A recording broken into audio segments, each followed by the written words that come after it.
Hey guys, tonight we tumble back through time to a world without electric fans, white noise machines, or fancy memory foam mattresses.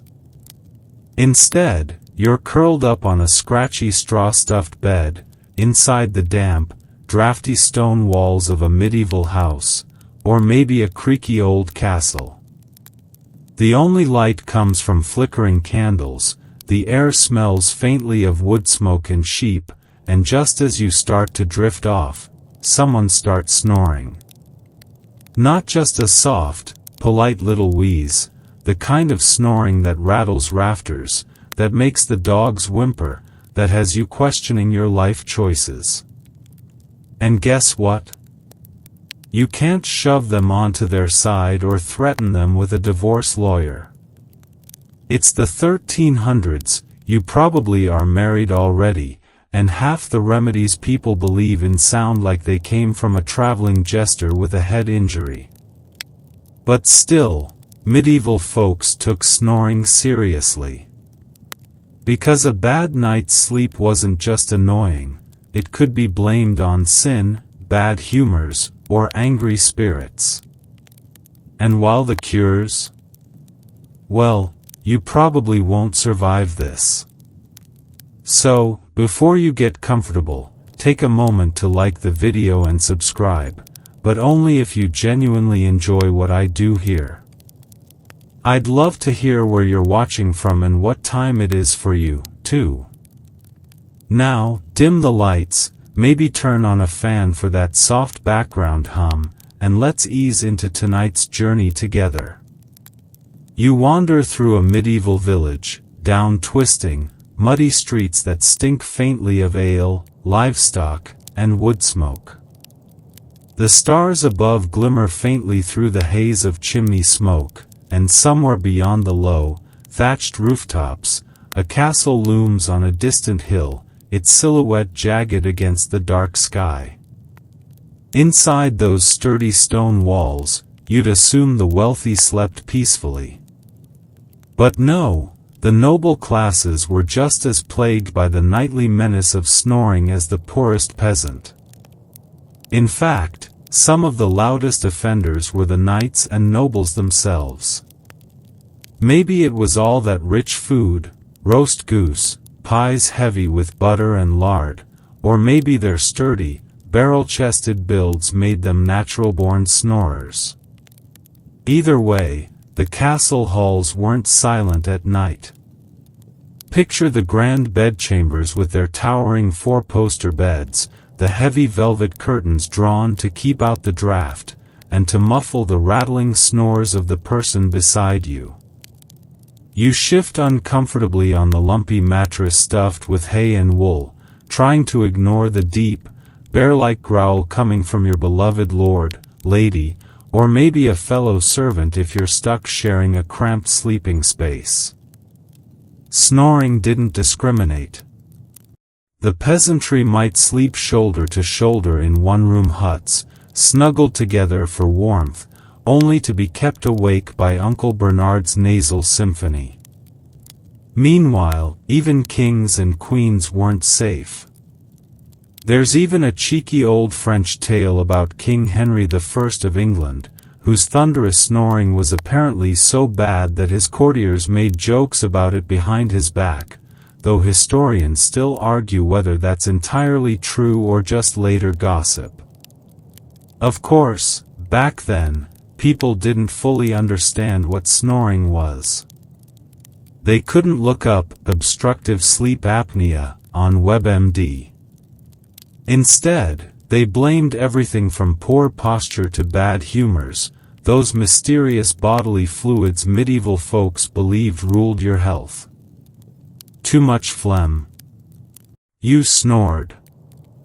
Out of balance bile. More snoring. It was that simple, and that complicated. As you stroll through the village tonight, you can hear the soft sounds drifting from the homes, a baby crying here, the distant bark of a dog there, and under it all, the unmistakable, low rumble of someone sawing logs in their sleep. it wasn't just a private nuisance either. Medieval life was loud, sure, but at night, when the fires burned low and the chickens finally shut up, snoring carried through thin walls and open windows like a ghostly warning. People noticed. They whispered.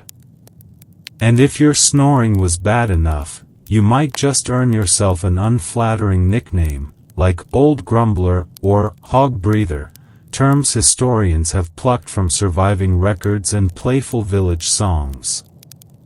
And while no one had sleep studies or CPAP machines, that didn't mean folks just accepted their fate. They experimented. Folk remedies sprouted like weeds across Europe, and some were almost charmingly naive, while others, well, let's just say you wouldn't want to try them after dark. But we'll get to those. For now, imagine you're bedding down inside a medieval inn on a chilly night. The room smells of spilled ale, damp straw, and wood smoke. Your travel companions snore away, their heads lolling on rough linen pillows. The wooden floor creaks under your weight as you shift, glaring into the gloom. And as the snores rattle on, you wonder, did people really believe they could stop this? Oh, they did. With herbs, with prayers, with uncomfortable devices shoved up their noses. Some even thought snoring wasn't a physical issue at all, but a spiritual one. That idea would shape many of the strange, sometimes alarming, cures we'll wander through tonight. And while you're lying there, wide-eyed, listening to the cacophony, you might remember that life back then was already exhausting. People worked from dawn till dusk. Their bodies ached, their backs were bent from labor, their diets, questionable at best. Sleep should have been sacred. But snoring?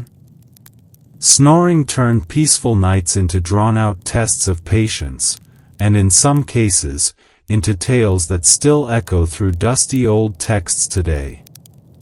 Historians still argue whether chronic snoring was considered a true medical problem in every medieval society or more of an annoying quirk.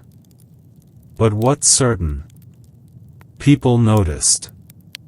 They joked, they whispered, they searched for answers, and sometimes, they invented the weirdest solutions you can imagine. So tonight, we'll creep into smoky cottages and grand halls alike, piecing together how medieval folks tried, and mostly failed, to conquer snoring. Some remedies will make you chuckle. Others, well, brace yourself. But for now, tuck yourself in, pull the covers close, and listen to the snores of the past rattle softly in the shadows. You roll onto your side, adjusting the rough linen blanket, still hearing the faint hum of medieval snoring floating through the air. But as your eyes flutter closed, a thought nudges you awake again. Why did people even snore so much back then? Sure, there were no fast food chains or TikTok-fueled sleep deprivation, but medieval bodies weren't exactly models of respiratory health either. See, back then, folks blamed snoring on all sorts of physical quirks. And, honestly, they weren't entirely wrong. Even without modern science, people noticed patterns, especially when it came to the human body.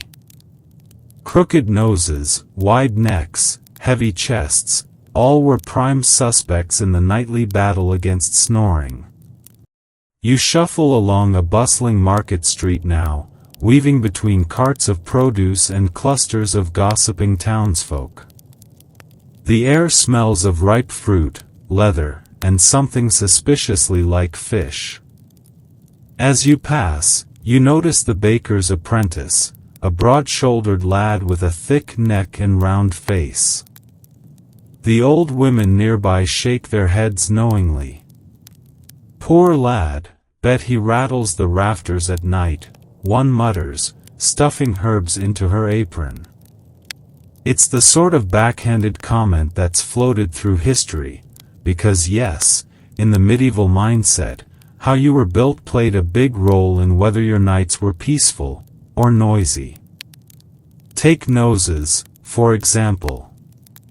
If yours was crooked, broken from a tavern brawl, or simply born that way, people believed it disrupted your breathing, creating those dreadful nocturnal sounds. Medieval healers might poke and prod, blaming your obstructed airways, without having a clue what adenoids or deviated septums were. Of course, they didn't call it that, they just knew that bent noses made for bad sleep. And if you had a thick neck, that was even worse. Back then, having a bull neck wasn't just a sign you could swing a sword or haul firewood, it was an unspoken warning. Thick necks compressed the throat, they believed, pinching the delicate passageways that air needed to slip through quietly. The result? You guessed it, a snore loud enough to scare chickens off their roost. In fact, medieval artwork sometimes subtly poked fun at broad-chested or short-necked individuals. Gargoyles with swollen faces and hunched shoulders weren't just spooky, they reflected real-life features people associated with noisy nights. Historians still argue whether this connection between body shape and snoring was universally recognized or more of a regional folk belief, but evidence lingers in everything from old medical texts to tavern tales.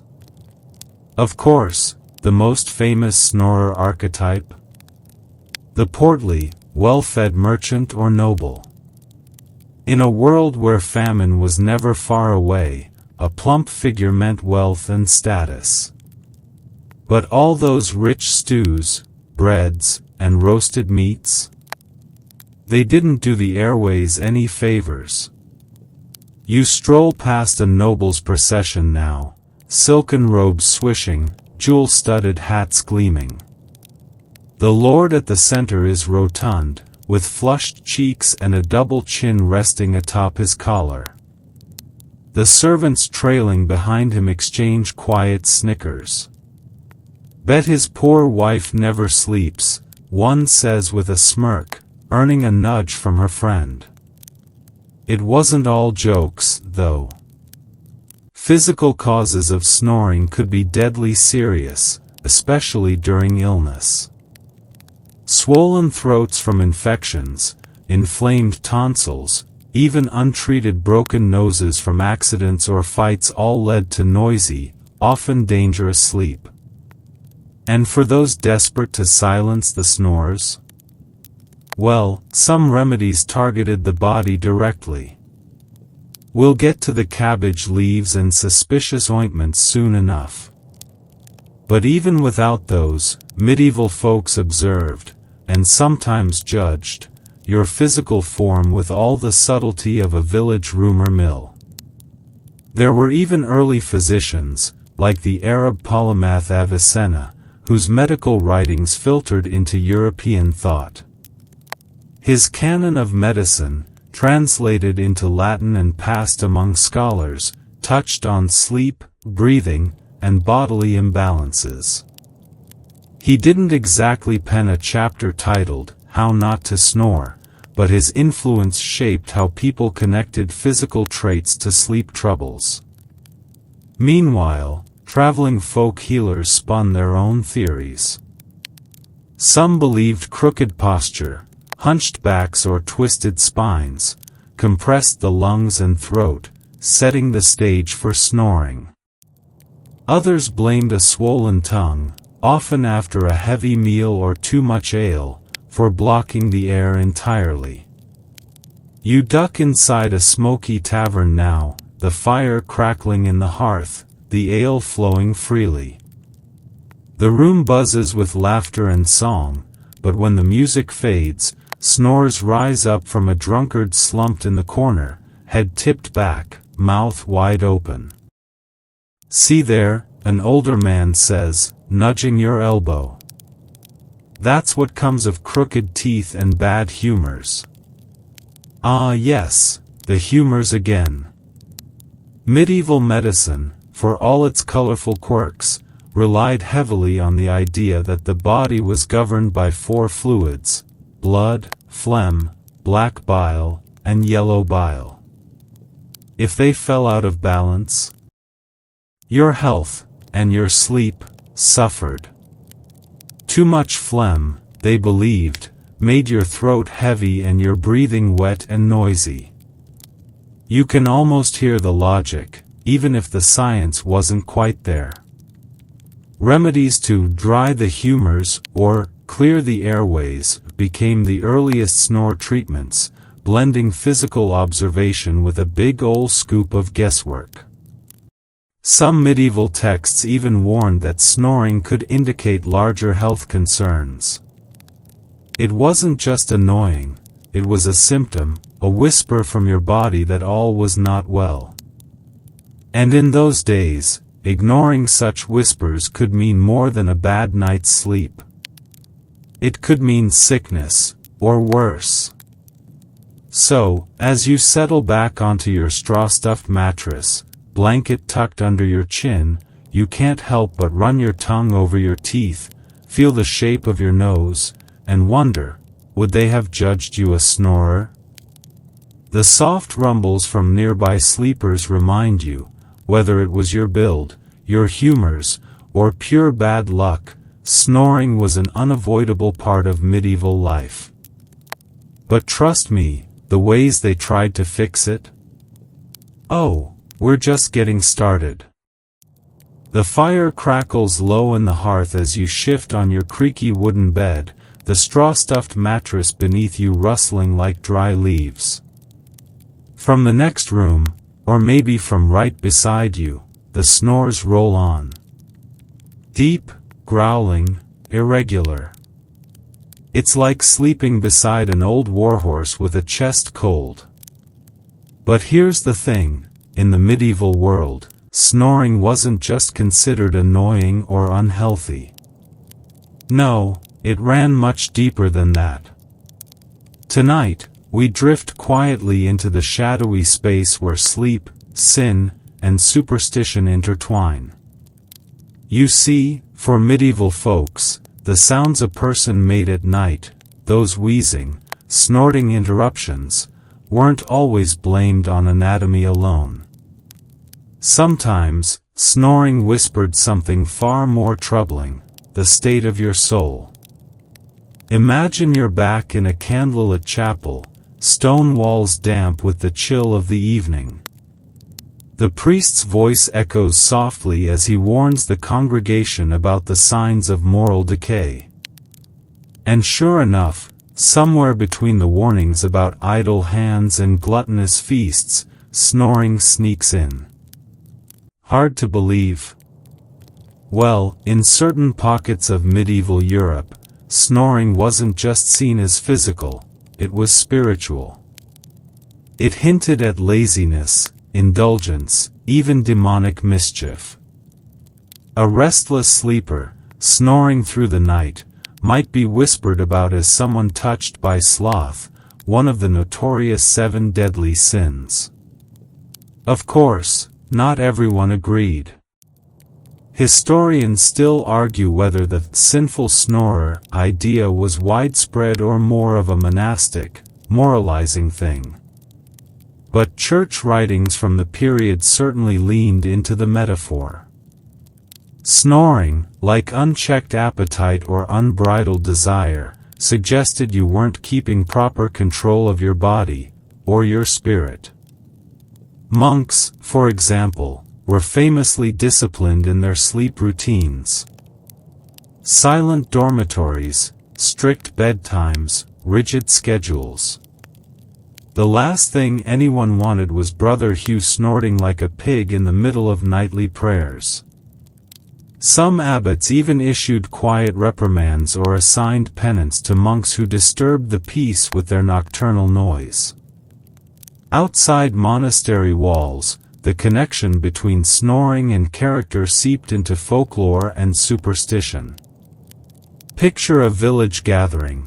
The women gossip by the well, the men huddle near the smithy, and everyone exchanges tales of old Gervais, the snorer. "He's loud enough to wake the devil," one says, laughing behind her hand. "Bet it's his guilty conscience," another adds with a wink. These weren't just playful jabs. Some genuinely believed that excessive snoring meant your soul was uneasy, your mind burdened with sin, your spirit vulnerable. And when religion mixed with fear, superstition wasn't far behind. Snoring, some whispered, could even attract darker forces. Demons. Malevolent spirits. Creatures that slipped through the cracks between sleep and waking. If your body was making too much noise at night, who's to say you weren't inviting something unwelcome into your bedchamber? Old wives' tales warned that snoring, especially the sudden, choking kind, meant a night demon was perched on your chest, stealing your breath. Sound familiar? It should. Those old fears likely fed into the modern folklore of sleep paralysis and the night hag. Only back then, the culprit wasn't just a medical mystery, it was moral weakness or supernatural meddling. Even among the nobility, snoring could be a quiet scandal. Imagine a banquet hall full of velvet-clad lords and silk-gowned ladies, the firelight dancing off silver goblets. The conversation turns to courtly gossip, and behind raised fans and concealed smirks, the truth emerges. "Did you hear Lord Edmund snoring?" someone whispers, wide-eyed. "Like a beast," they say. It wasn't just embarrassing. It suggested lack of discipline, overindulgence in food and drink, perhaps a flaw in breeding.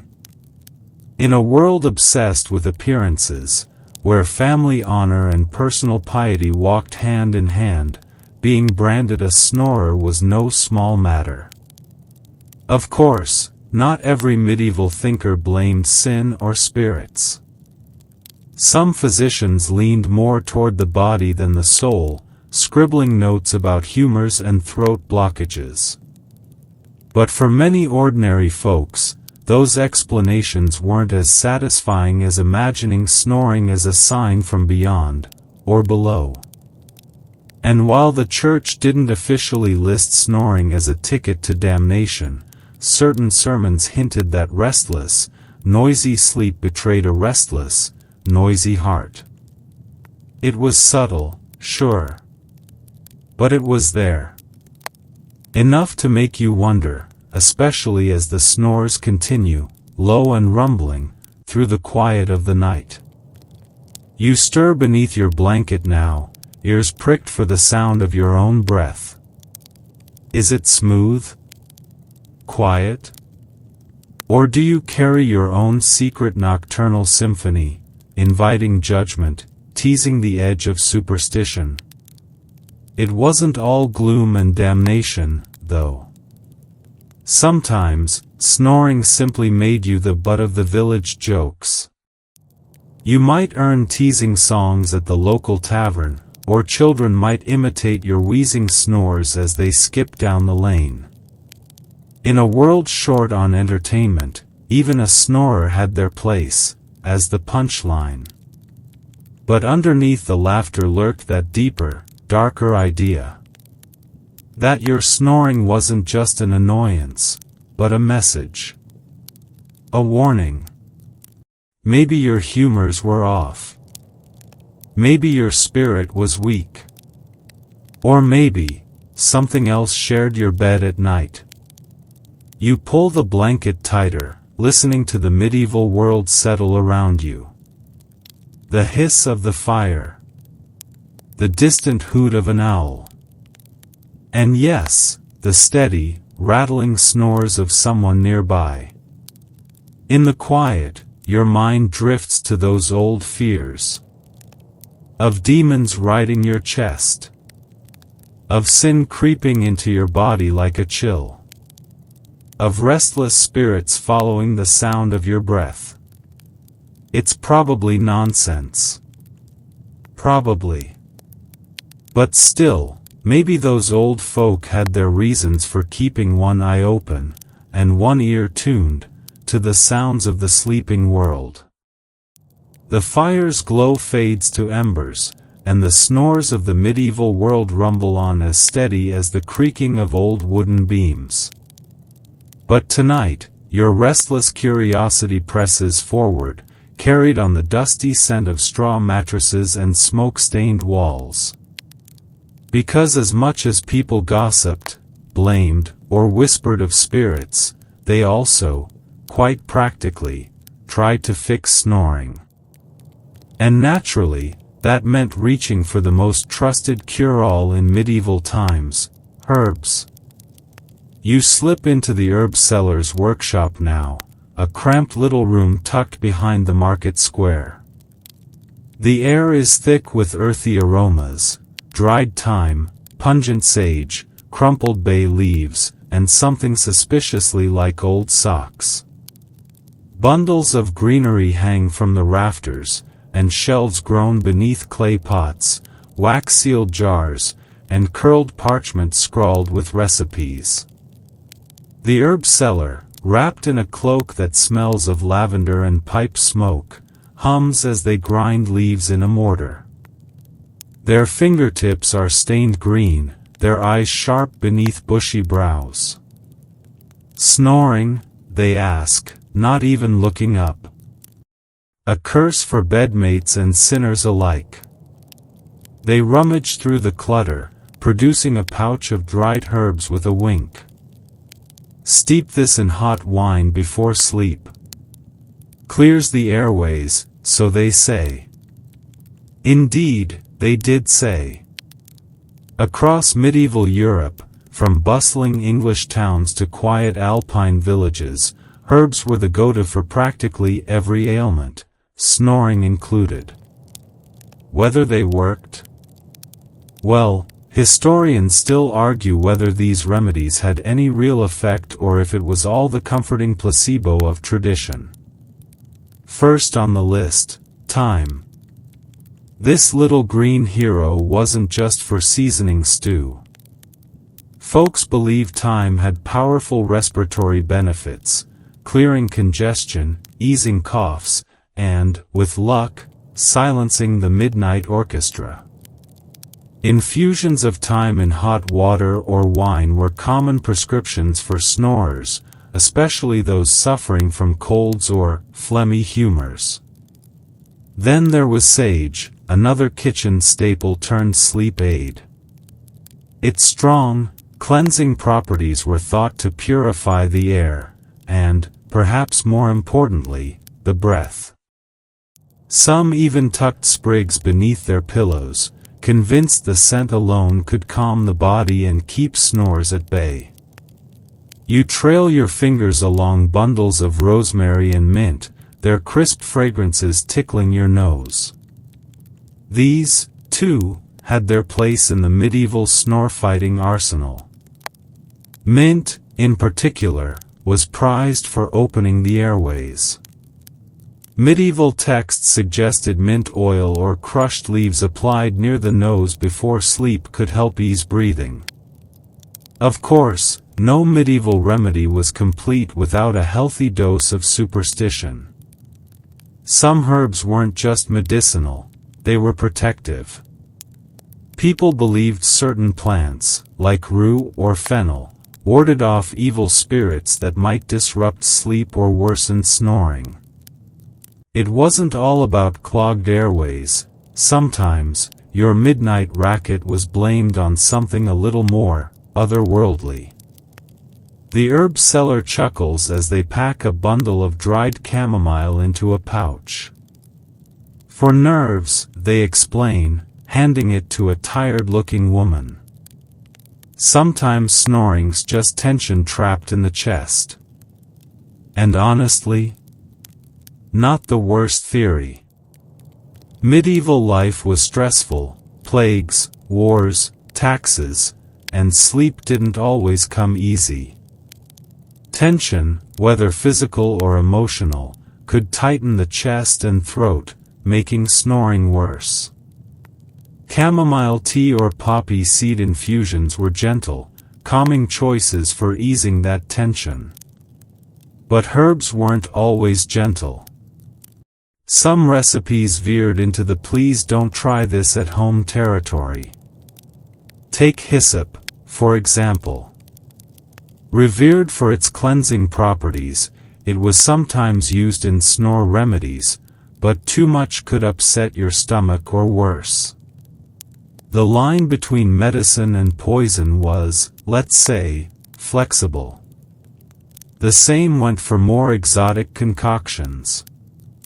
Imported spices like cloves or cinnamon occasionally found their way into snore remedies, not just for their pleasant scent but for their supposed warming and stimulating effects on the throat and chest. Pricey? Definitely.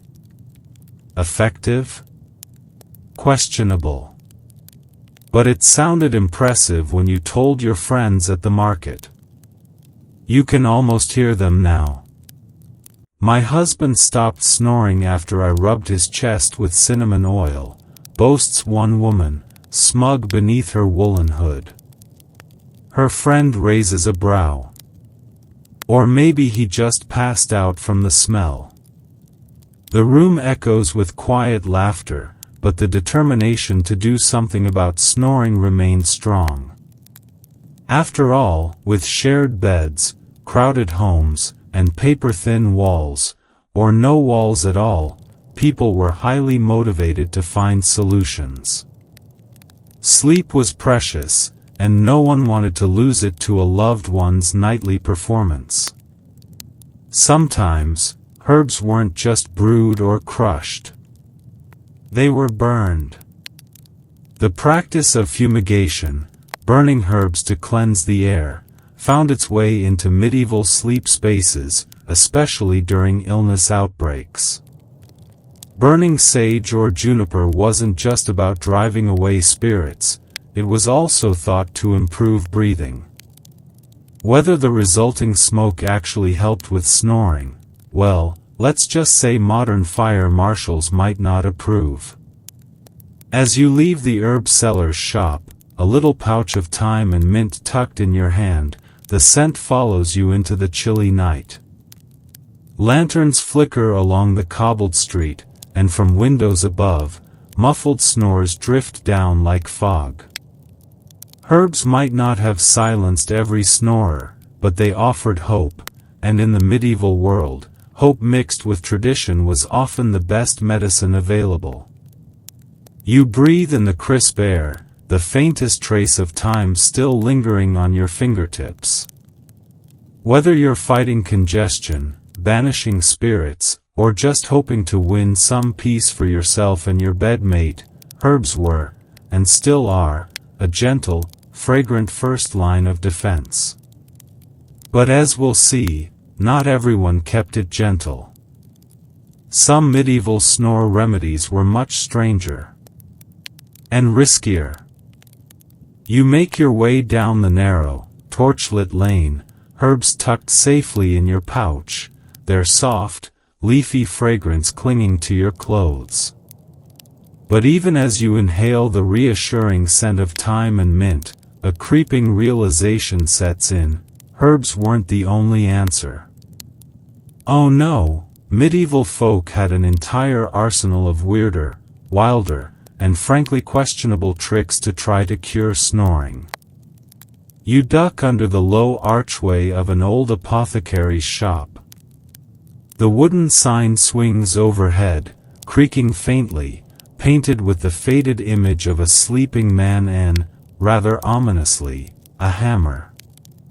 Inside, the shelves groan with jars, dusty tomes, animal bones, and concoctions whose ingredients you probably don't want to know. Welcome to the land of folk remedies, the good, the bad, and the outright bizarre. First up on the questionable list: positioning. Now, this one might sound almost reasonable. Medieval sleep wisdom suggested that snoring was caused by the tongue falling back into the throat, or the chest being compressed. So, people were advised to sleep on their side. Makes sense, right? But of course, they took it a little further. Some folks stitched small, lumpy objects, like peas or even sharp nutshells, into the back of nightshirts to force people to stay on their side. Imagine trying to roll onto your back, only to be jabbed by a handful of walnut shells. Sleep? Maybe. Comfort? Definitely not. And yet, this was tame compared to what came next. You see, not everyone trusted herbs and positioning alone. Some turned to the animal kingdom for answers.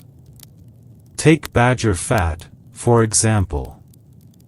In certain parts of medieval Europe, it was believed that rubbing badger fat on the throat and chest before bed could ease breathing and, by extension, stop snoring.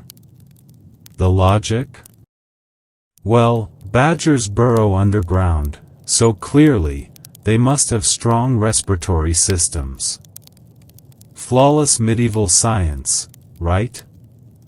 But wait, it gets better. Folk healers sometimes recommended hanging animal parts near the bed, rabbit feet, for luck, or dried toads as a form of protection.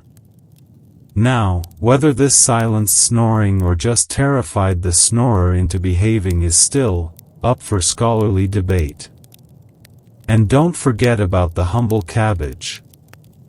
Yes, the same vegetable that graced medieval stews also found its way into snore remedies.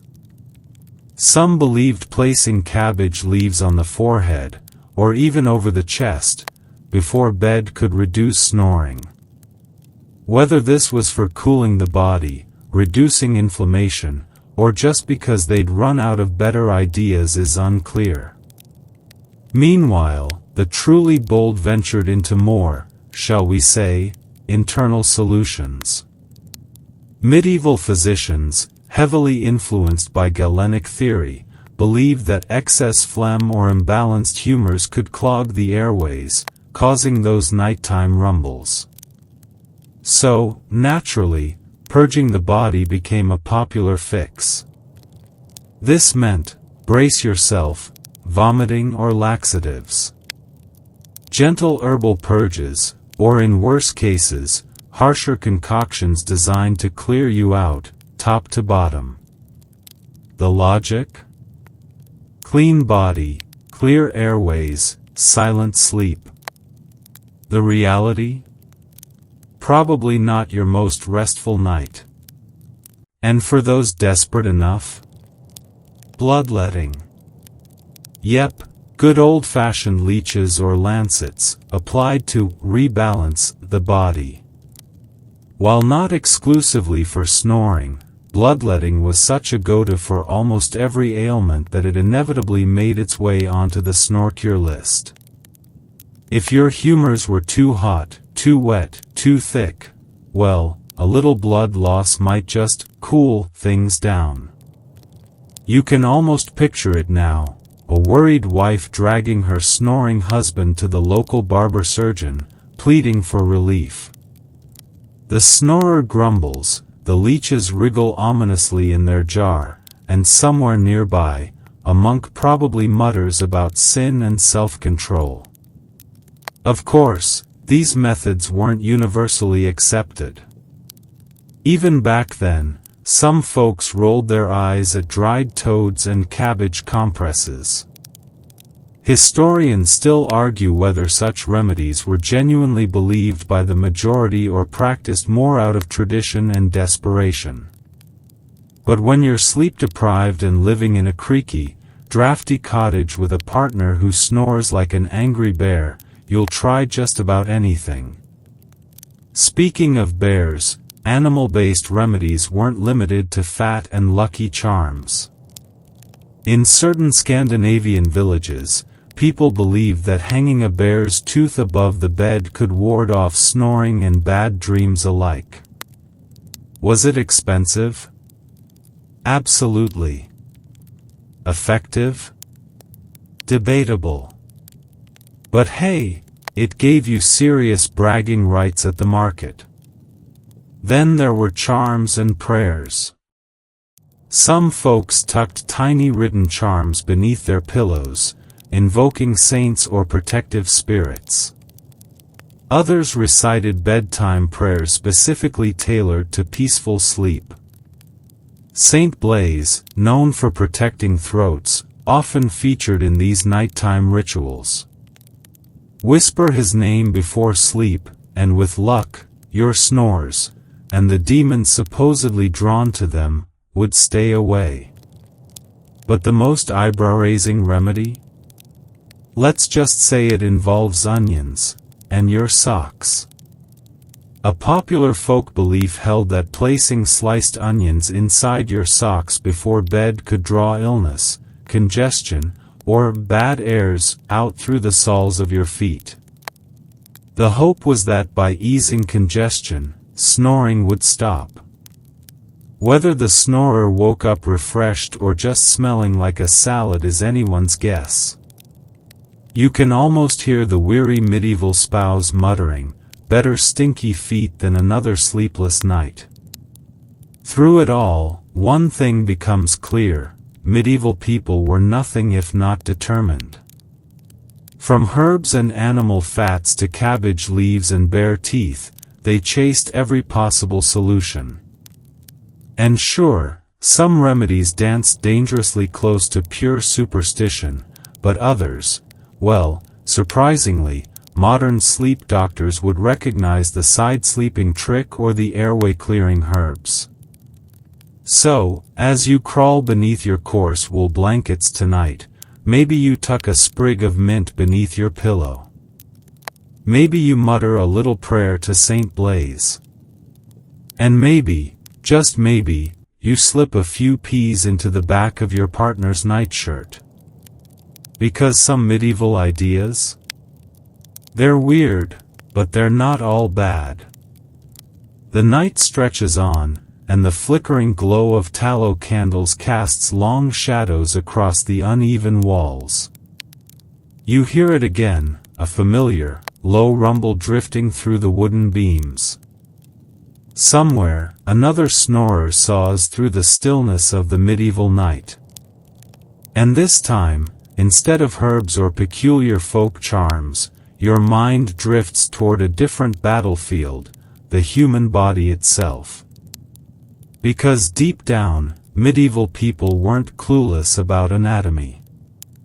They might not have possessed the sleek diagrams from a modern biology textbook, but through centuries of observation, dissection, often unofficial, and trial and error, they pieced together a rough understanding of what made the body, and, unfortunately, the snoring, tick.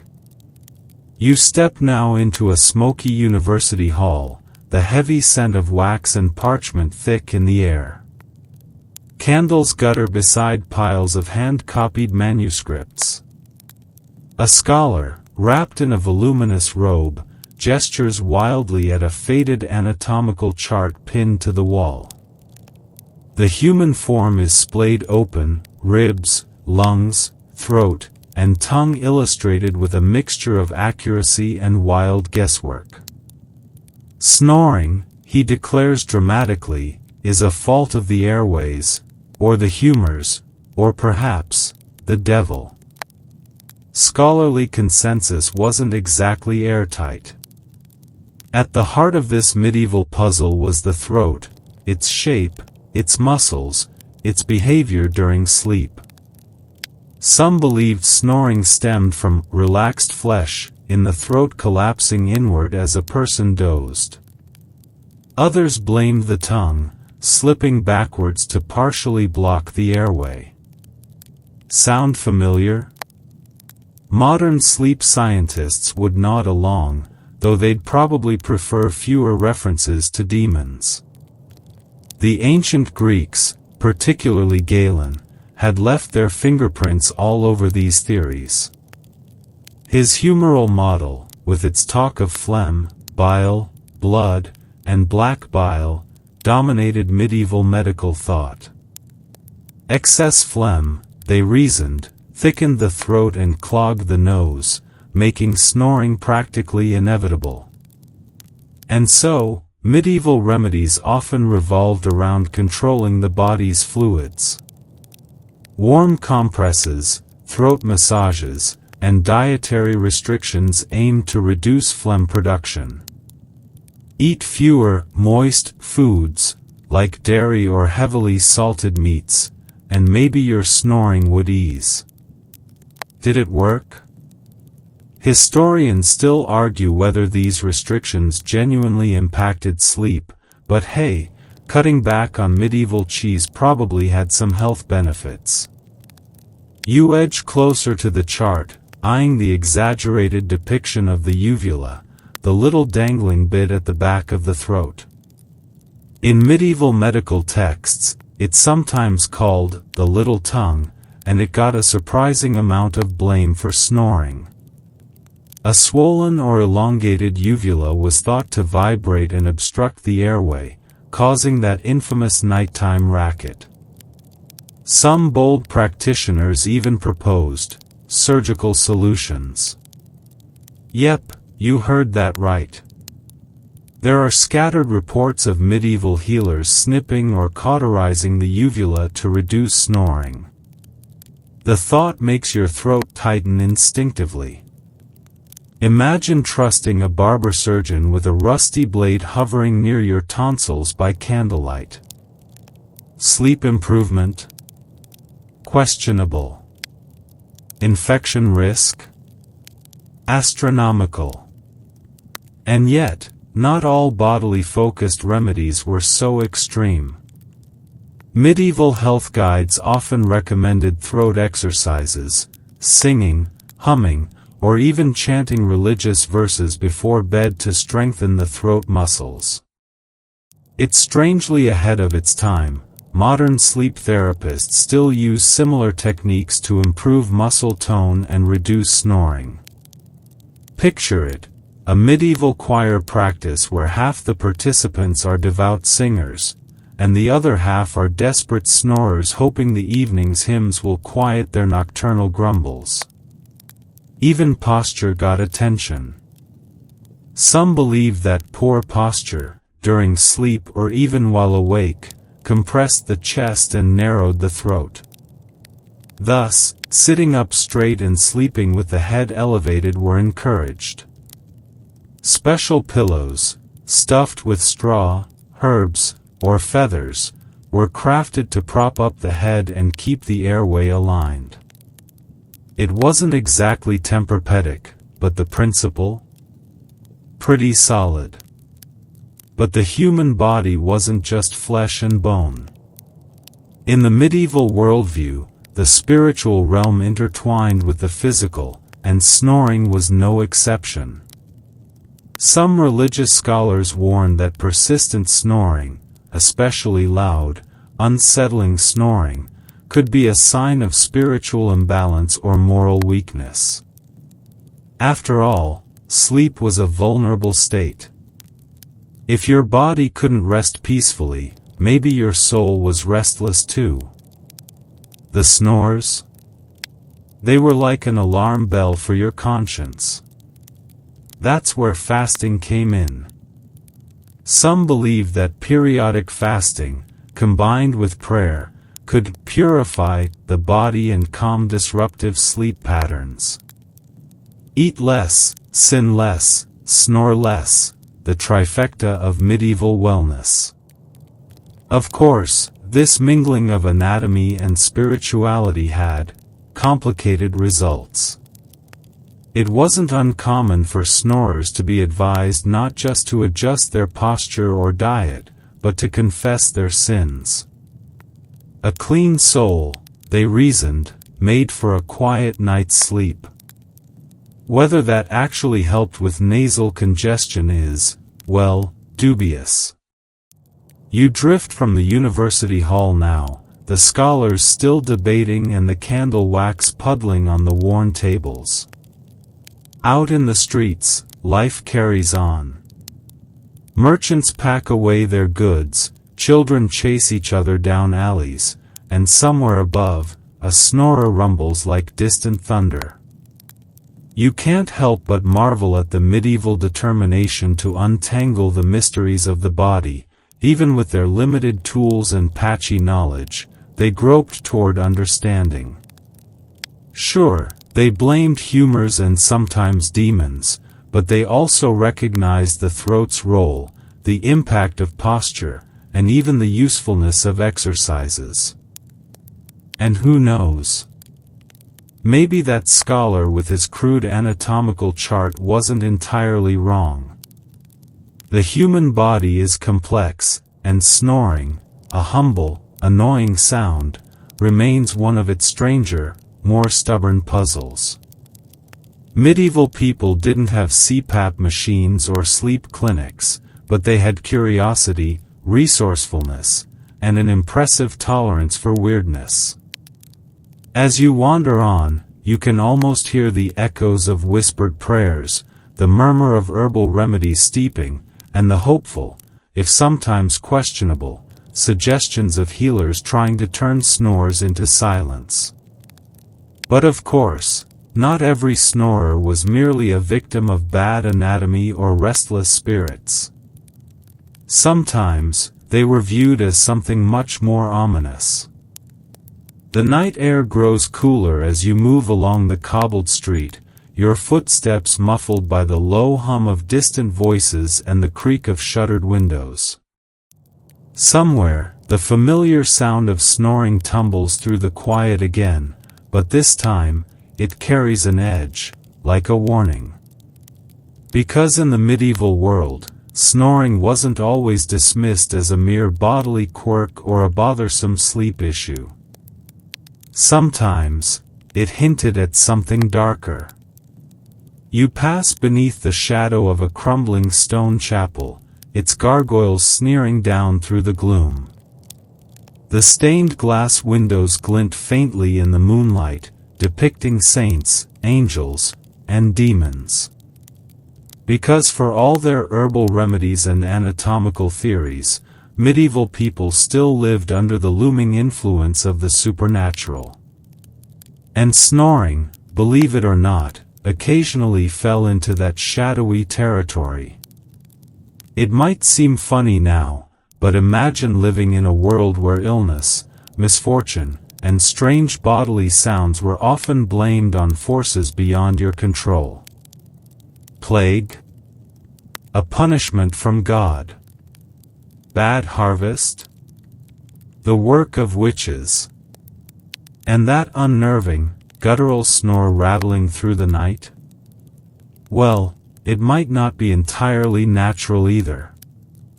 You duck into the warmth of a tavern, its low ceiling thick with smoke, laughter, and the sharp scent of ale.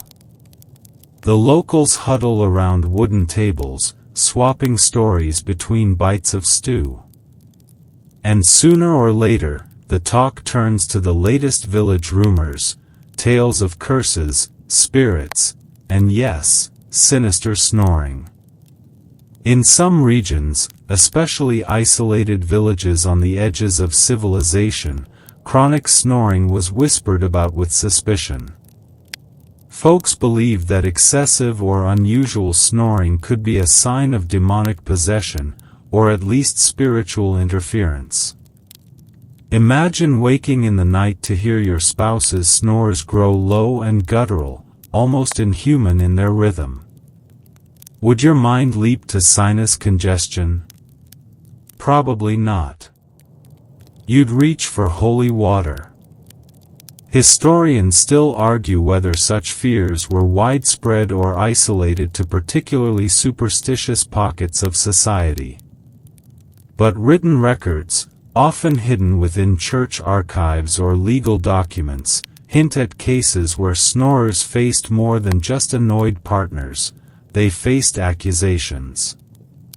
You sip your ale as an old man at the bar launches into a familiar tale, a man whose snoring grew so loud and beastly that neighbors claimed he was consorting with dark forces. By day, he seemed ordinary enough.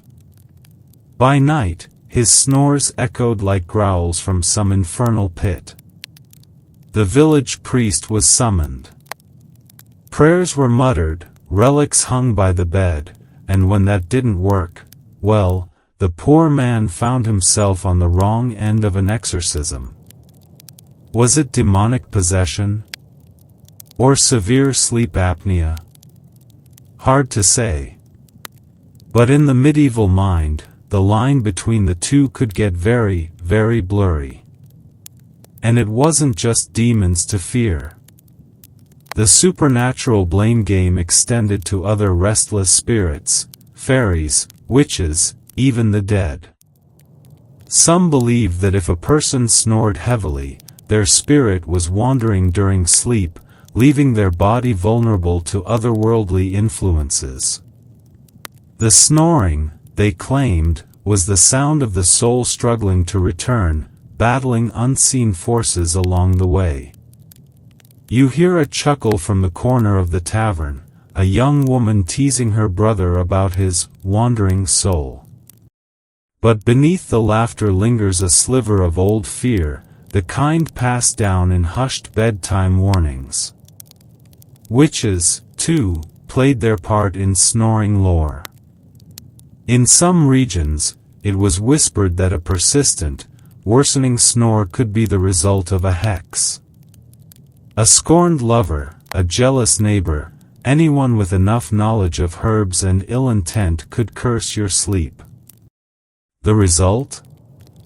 Disturbed rest, unsettling dreams, and snoring that sounded less human, more corrupted. The so-called witch bottles you notice hanging by doorways weren't just for warding off plague or bad luck. They were sometimes placed near sleeping areas to deflect spells aimed at causing sleep disturbances, including snoring.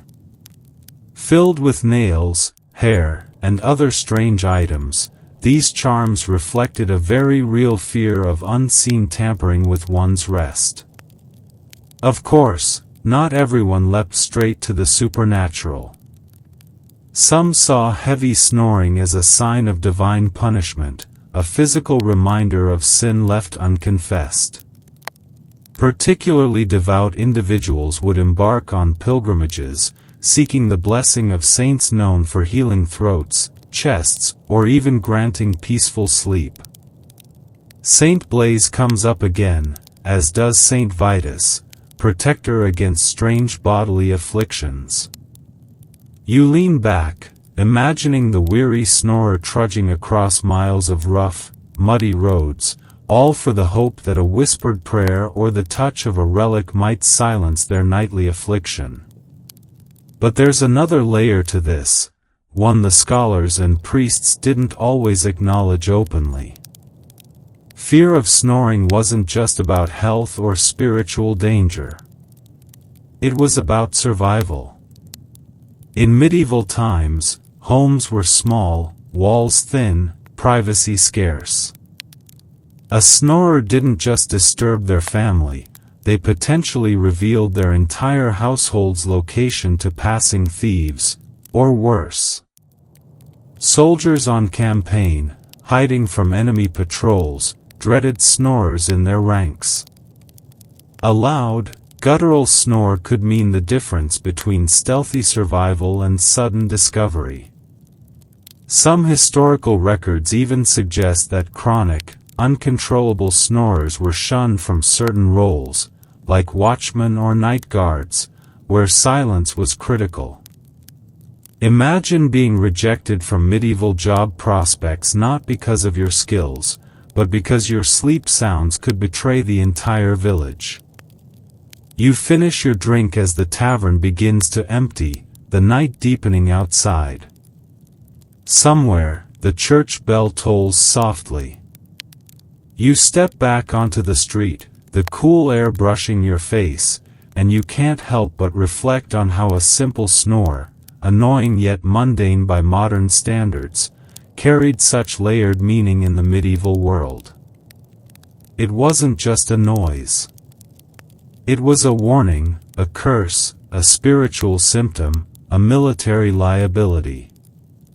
Whether blamed on weak flesh, wandering souls, witchcraft, or sin, snoring rarely escaped scrutiny. And the remedies? Well, they reflected that fear, charms, herbs, posture adjustments, even exorcisms, all chasing the hope of a quiet, uninterrupted night. You smile faintly, stepping deeper into the sleeping village, where even the snores themselves seem to tell stories. But of course, not every approach to snoring involved fear. Some solutions were delightfully strange, bordering on the ridiculous. And as you'll soon discover, medieval creativity knew no bounds when it came to silencing the snoring beast. You wander further, your footsteps barely a whisper against the worn stones, as the medieval night wraps itself around you like a woolen cloak. The air hangs still, touched only by the occasional rustle of wind through thatched roofs. Somewhere, someone snores, a sound so familiar now that it almost feels like part of the night's rhythm. But what truly pulls you forward is the next layer of medieval snoring remedies, a collection so bizarre and oddly creative you might wonder if the people dreaming them up were already half asleep. You find yourself near a small wooden stall just off the market square. It's closed now, but a battered sign swings above the door, a crude painting of a pillow with a pair of wings. The stall, you gather, belongs to a merchant who specializes in sleep devices, if you can call them that. Let's start with the positional harnesses. See, medieval people, much like modern sleep experts, eventually realized that snoring often worsened when people slept on their backs. The solution? Medieval contraptions designed to force you onto your side or keep you from rolling over. Some were simple, think tightly bound belts with uncomfortable wooden balls sewn into the back. Others were more, shall we say, enthusiastic, spiked backboards strapped to the sleeper to discourage nighttime flipping. You can imagine the poor soul trying to roll over in the dead of night, only to meet the sharp poke of his anti-snore armor.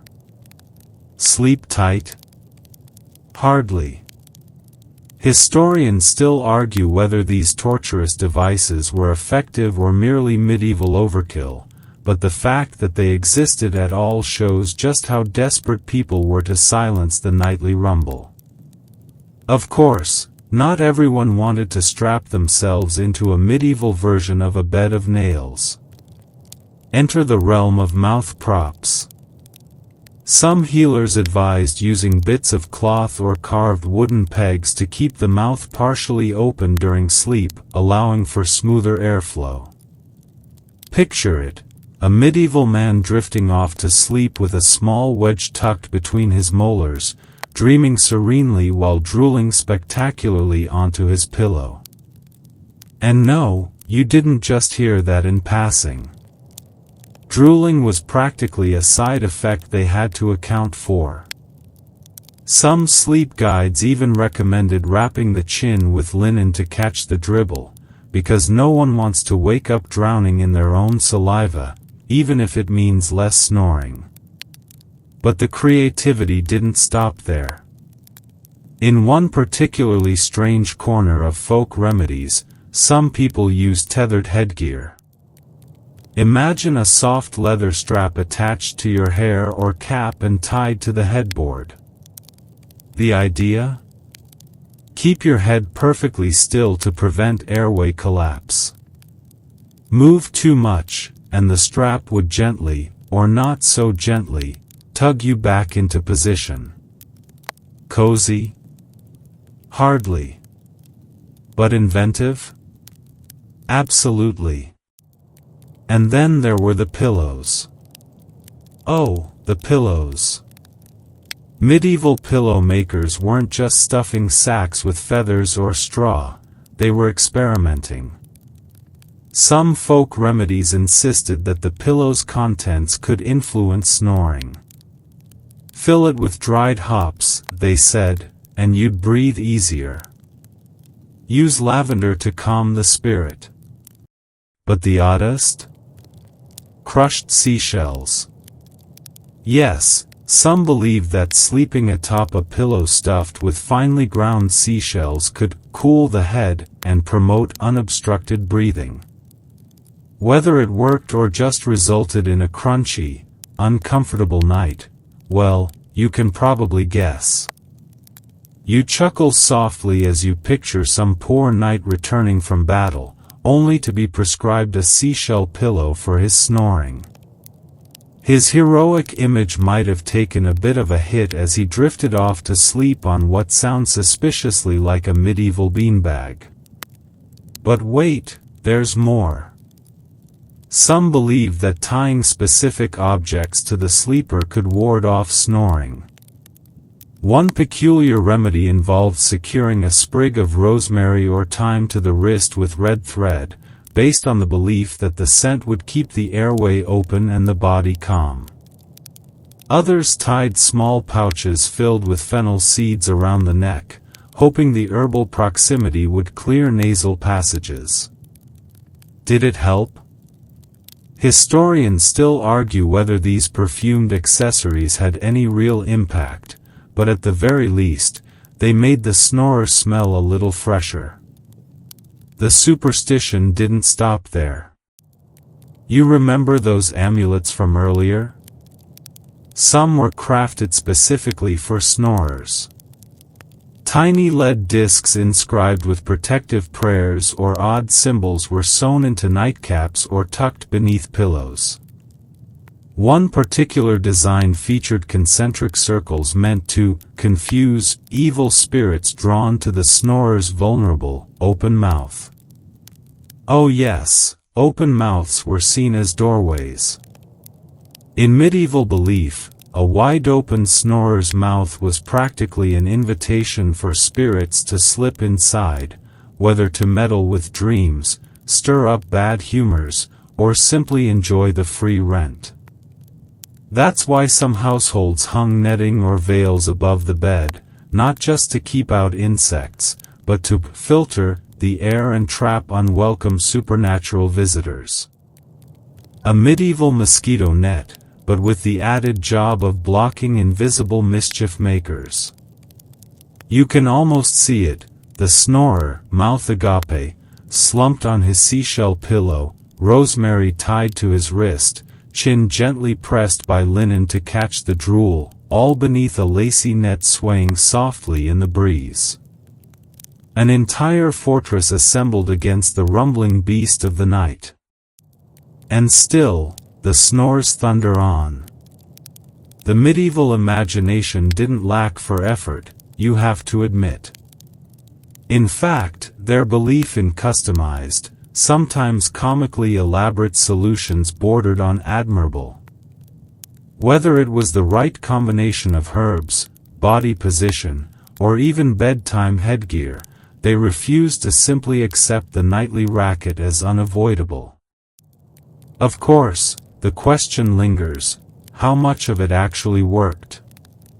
Modern science might shrug at seashells and rosemary bracelets, but perhaps some remedies, like side sleeping and throat exercises, stumbled into legitimate solutions. Historians still argue whether these trial-and-error methods carried real physiological benefits or simply served as comforting rituals for desperate families. You walk on, past darkened windows and softly shuttered homes, each likely harboring its own snorer tucked into a carefully arranged bed, fortified by every strange object their village healer could recommend. The creativity of their efforts feels almost charming, a little ridiculous, but undeniably human. Because even then, in a world lit by flickering candles and echoing with the creak of wooden carts, people just wanted the same thing you do, a peaceful, uninterrupted night's sleep. But not all strange remedies stayed within the home. Some led people to gather in strange places, seeking the influence of the divine and the mystical. And as you'll soon see, even holy ground became a battleground in the war against snoring. The quiet streets twist and turn as you make your way toward the edges of the village, your steps soft against the worn earth. The houses thin out, replaced by groves of trees and wide fields glowing under the silver brush of moonlight.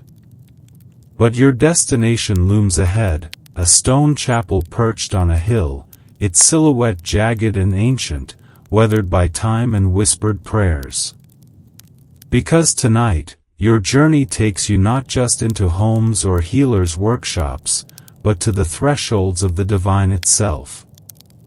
You see, when medieval remedies of herbs, belts, and bizarre pillows failed, many turned their hopeful, sleep-deprived eyes towards something bigger, sacred spaces, holy relics, and even the bones of saints themselves.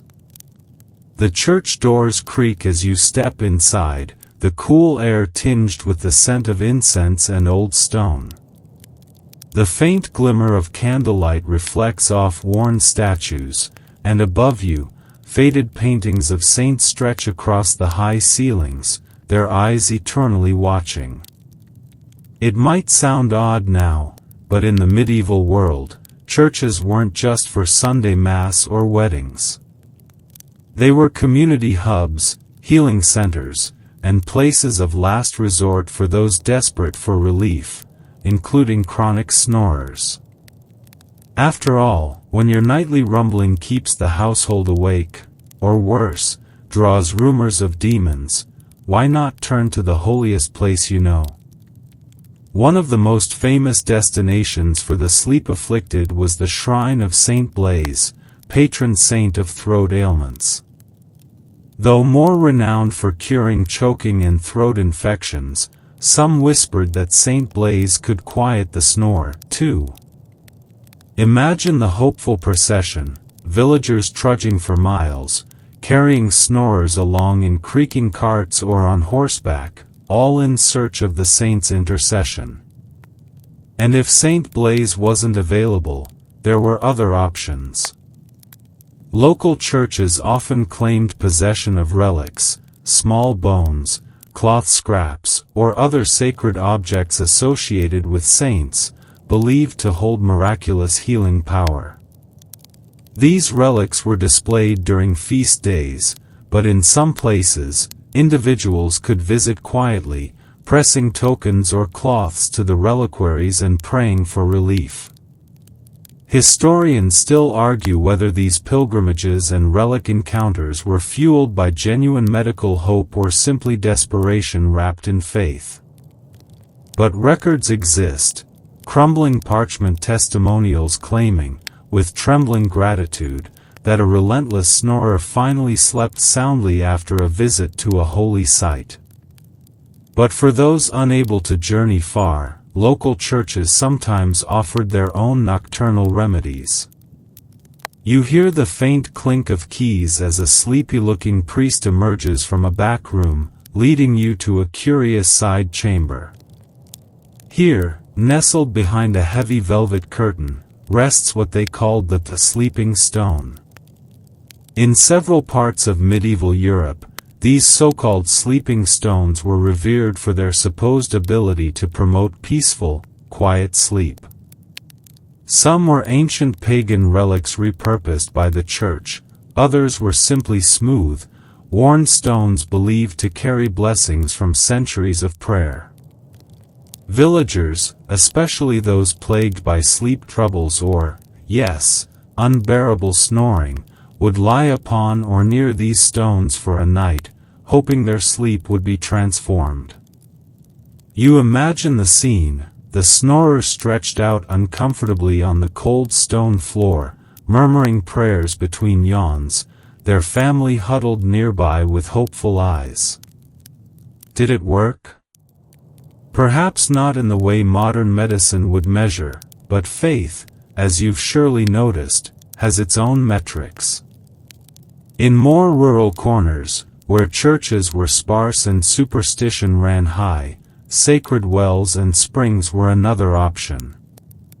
Some believed that washing one's face, or even better, drinking, from a holy spring could soothe the body and calm the sleep.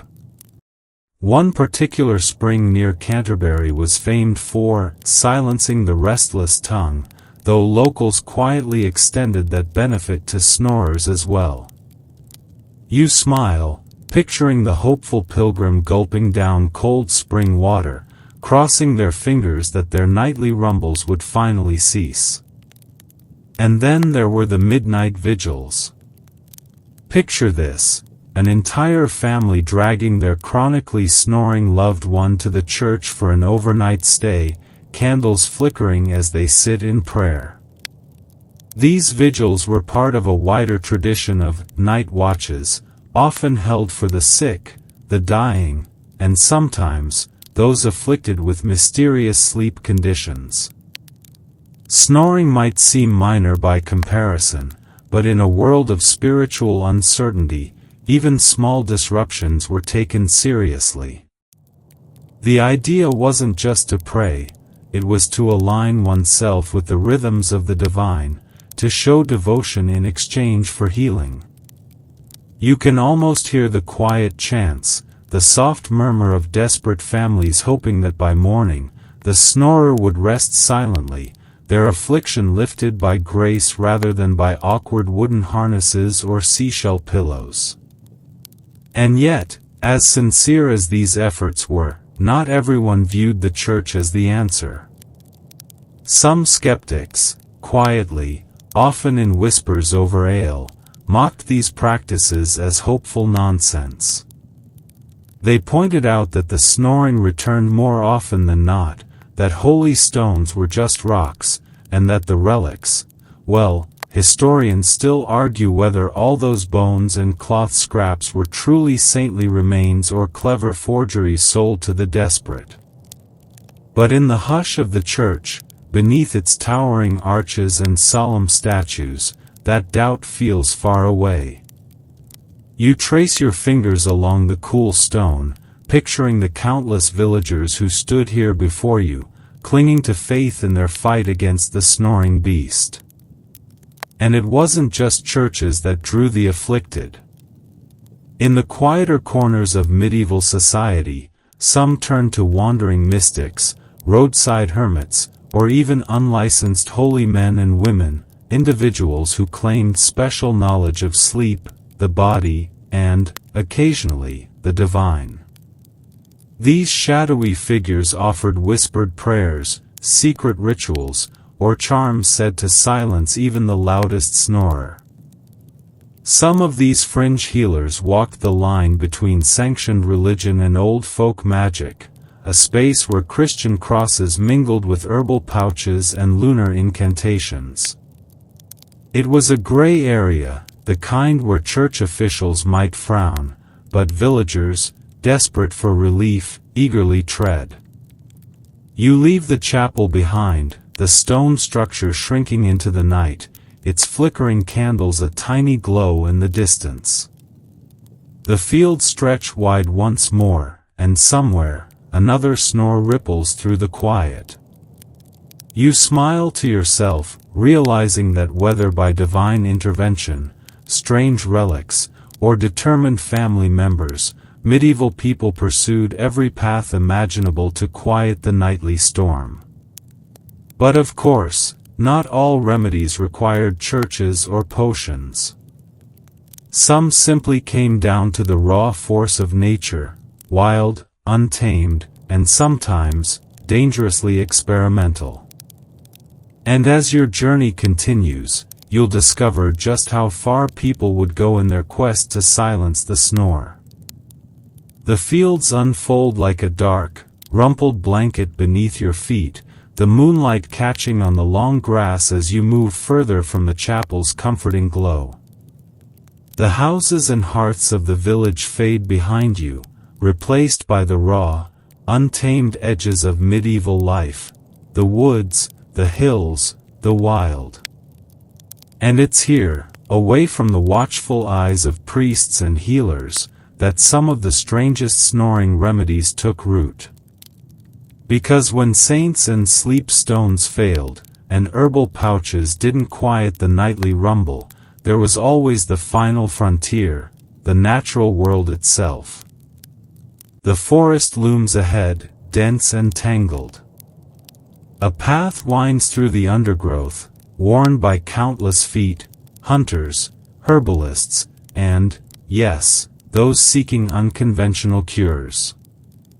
You duck beneath a low-hanging branch, the leaves whispering above like gossiping neighbors. The smell of damp earth and moss fills the air. It's in places like this that the most eccentric medieval remedies were born, not from books or relics, but from observation, superstition, and sheer desperation. The first, and perhaps most eyebrow-raising? Animal-based cures. You pause by a small clearing where a makeshift stall still stands, its wooden frame sagging, the remnants of old pelts and feathers dangling from hooks. A trader's spot, long abandoned for the night. But the clues remain. Among them, a weathered scroll pinned to the post, its faded ink promising the curious something special, the silencing feather of a goose. Yes, you read that right. In several pockets of medieval Europe, people believed that placing a goose feather beneath the snorer's pillow could absorb restless energies, or even draw away the humors causing airway blockages.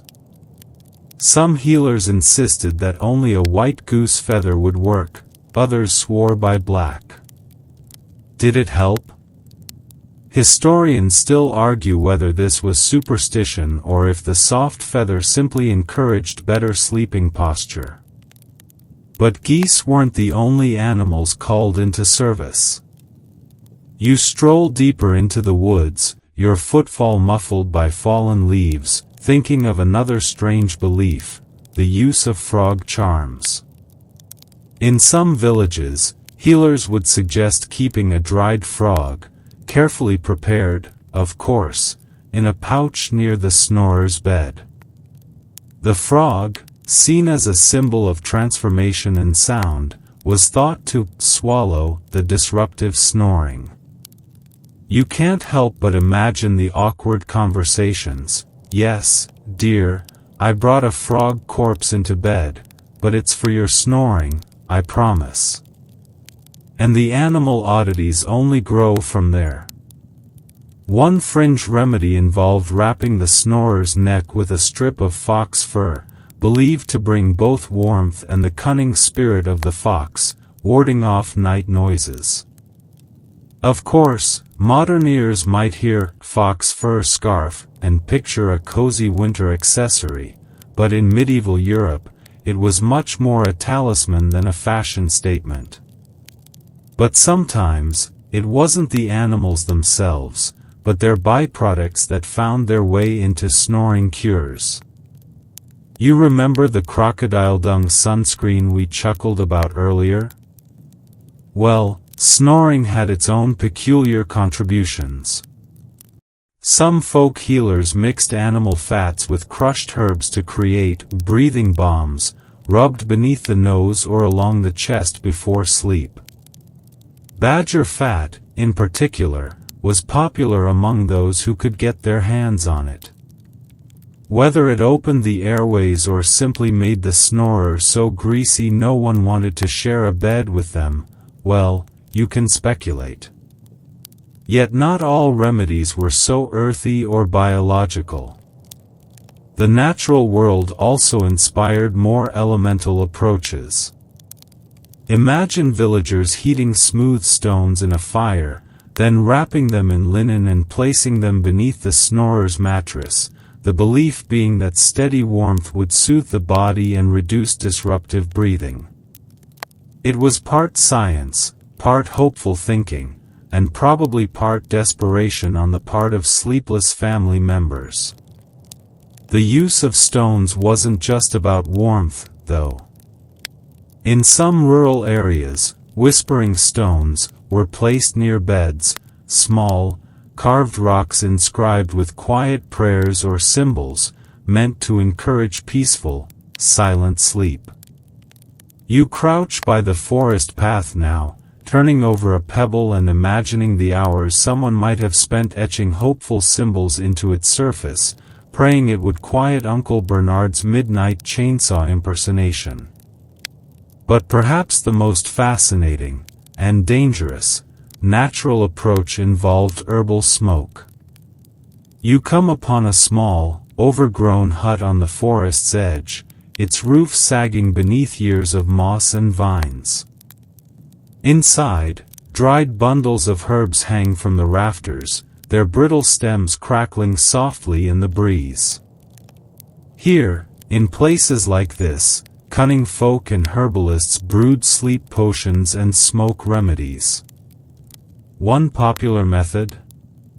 Burning dried herbs near the sleeper, lavender, thyme, chamomile, sure, but also more exotic, potent ingredients. Some even risked using henbane or mandrake, plants with sedative properties but, in the wrong dose, distinctly hallucinogenic or even poisonous. The idea was simple: let the smoke calm the snorer's body into such deep sleep that the airway stayed clear, the breathing smooth, and the dreaded snore silenced. The reality? Well, let's just say dosing your loved one with borderline narcotic smoke carries its own set of risks. Historians still argue whether these smoky remedies were brave, foolish, or somewhere in between. Certainly, not every sleeper woke up refreshed, and some, quite unfortunately, didn't wake up at all. But the lengths people went to underline one timeless truth: sleepless nights make for desperate hearts. The forest presses close around you now, the smell of damp earth mingling with distant wood smoke from unseen cottages. You smile softly, imagining the medieval household debates. Should we try the goose feather again? I think the frog pouch worked better. No, we need the fox fur, it's the cleverest cure. Or we could just tie him to the headboard and pray. It's both ridiculous and oddly familiar. Because, despite the centuries, some problems, like snoring, refuse to fade, and some solutions, no matter how strange, speak to the same shared frustration. And yet, even beyond the animals, herbs, and stones, another layer of remedy awaited those willing to explore the more mystical side of the natural world. Potions brewed at moonrise, chants whispered to the trees, rituals calling on unseen forces, all part of the medieval toolkit for battling the snore.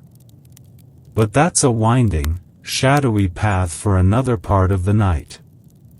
For now, you slip past the abandoned hut, the leaves closing behind you, and follow the faint glint of torchlight ahead, the way leading toward the whispered secrets of medieval sleep magic. The torchlight flickers in the distance, drawing you onward like a moth drifting toward the flame. The forest begins to thin, replaced by a stretch of open moorland where the low mist coils across the ground like ghostly fingers. The air hums with the quiet energy of old rituals and forgotten words, because now, your path winds into the strange, shadowy world of medieval sleep magic. You tread carefully, your footsteps muffled by the soft moss beneath you.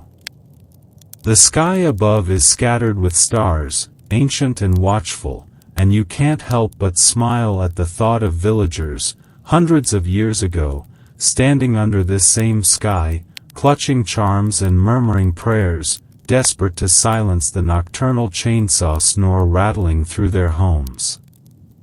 You see, beyond herbs and holy relics, the medieval mind often turned to what we'd now call folk magic, those whispered traditions that blended superstition, ritual, and natural elements into a patchwork of remedies.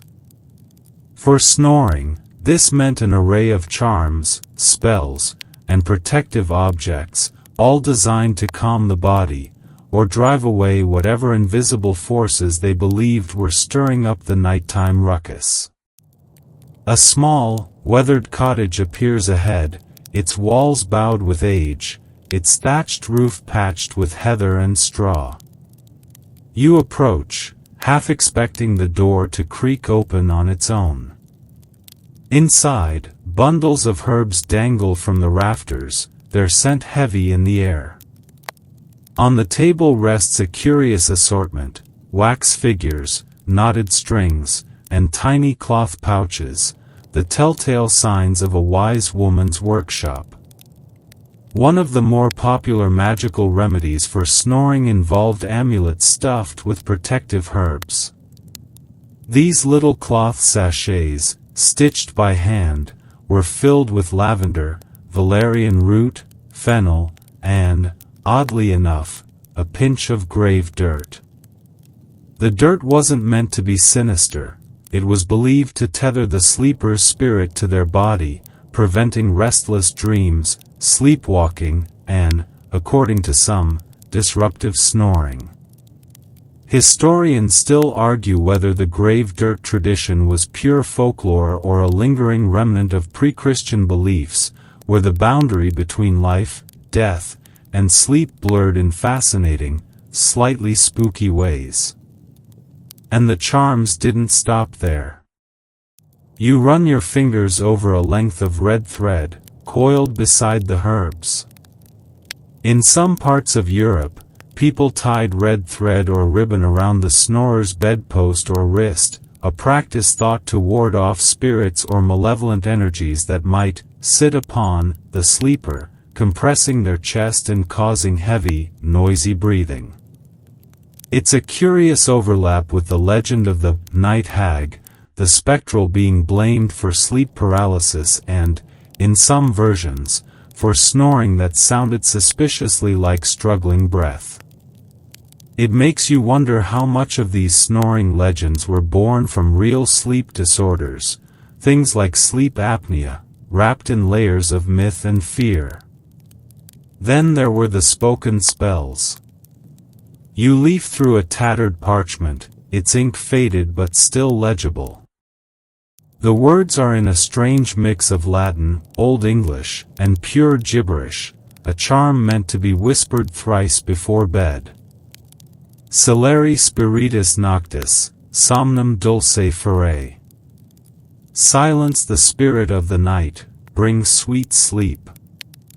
These incantations weren't just about quieting the body, they were about restoring order to a world where unseen forces could slip through cracks in the wall, unsettling sleep and, by extension, peace. And of course, no exploration of medieval magic would be complete without mentioning talismans. You spot one now, a small, carved disc of wood etched with a spiraling symbol.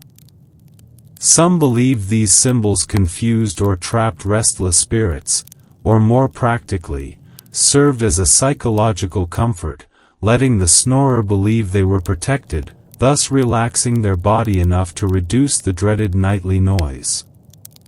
Psychosomatic snoring solutions?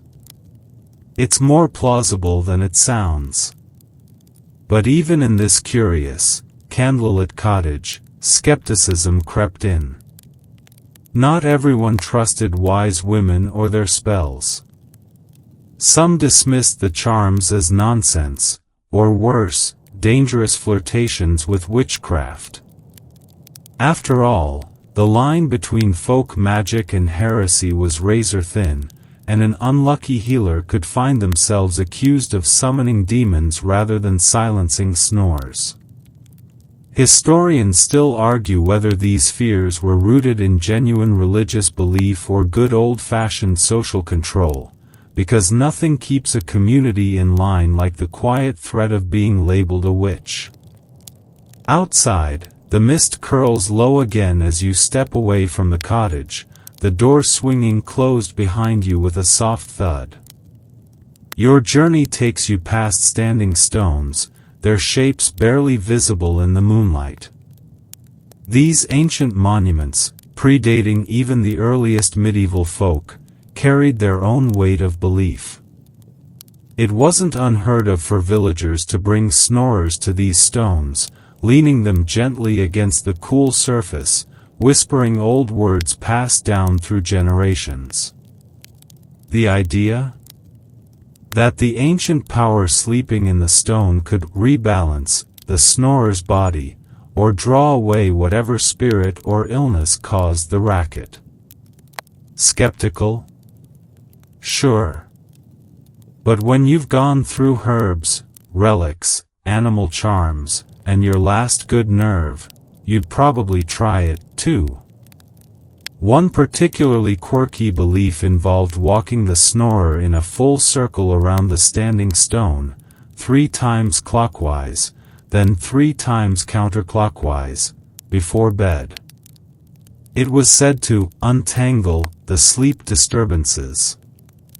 Whether it worked is anyone's guess, but at the very least, the exercise probably wore the poor snorer out. As you follow the winding path, the distant hum of the village begins to rise behind you again, the familiar comfort of crackling hearths, soft voices, and the occasional bark of a dog. The night air carries with it the faint, rhythmic rasp of someone snoring. You smile, knowing that family is probably plotting their next move, another charm, a new potion, maybe even a whispered spell at midnight. Because despite the oddity, the folklore, and the occasional frog pouch, the medieval world shared one simple truth with ours: there's nothing quite so maddening, or so motivating, as a snore that refuses to quit. But as your footsteps bring you closer to the village edge, you sense there's yet another layer to explore. Beyond magic, beyond saints, even beyond the natural world, there's the realm of the practical. The crafty. The downright mechanical. Yes, believe it or not, medieval inventors, tinkerers with time on their hands and too many sleepless nights, tried their hand at building contraptions to tame the snore. And as odd as goose feathers or grave dirt might seem, you haven't seen anything yet. The village comes back into view as you stroll along the worn path, the comforting glow of hearth fires and flickering lanterns guiding your steps. It feels cozy, almost safe, until you remember the topic at hand: snoring. A sound so persistent, so universally maddening, that even the warmth of a medieval home couldn't muffle its nightly reign of terror. But tonight, you're not here for herbs, relics, or whispered charms. No, now your journey veers into the world of medieval ingenuity, the time when frustration met invention, and people, driven to the brink by sleepless nights, crafted devices designed to tame the snore. You slip past the cottages, pausing near the blacksmith's workshop. The air is thick with the smell of soot and warm iron, and your eyes drift over the tools hanging neatly along the wall. It's easy to forget that in medieval Europe, blacksmiths weren't just shaping swords and horseshoes, they were often called upon to make more unconventional items. Including, it turns out, a few bedtime contraptions. The most famous? The snore collar. It sounds dramatic, and, well, it kind of was. Picture a leather or padded linen band that fastened around the snorer's neck. Its purpose? To subtly adjust the position of the head and throat during sleep, preventing the airway from collapsing and causing that guttural nighttime symphony. Of course, the design wasn't always subtle. Some versions looked suspiciously like dog collars, complete with metal reinforcements to keep the head upright.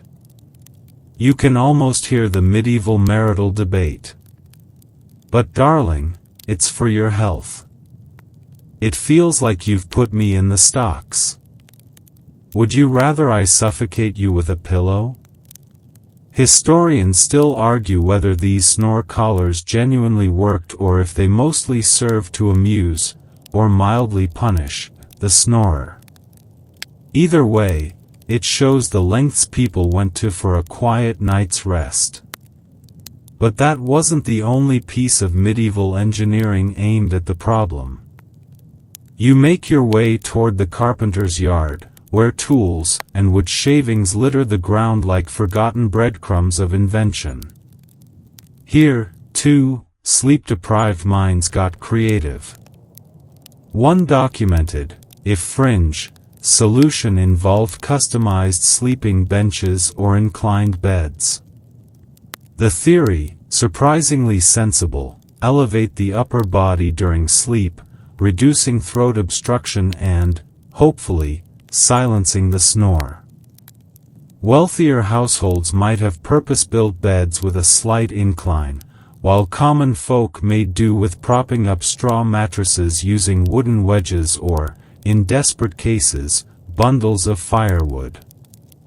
Imagine the bedtime routine: arranging your makeshift mattress incline, hoping it stays in place, only to roll off in the middle of the night and discover the floor's less forgiving than your snoring partner.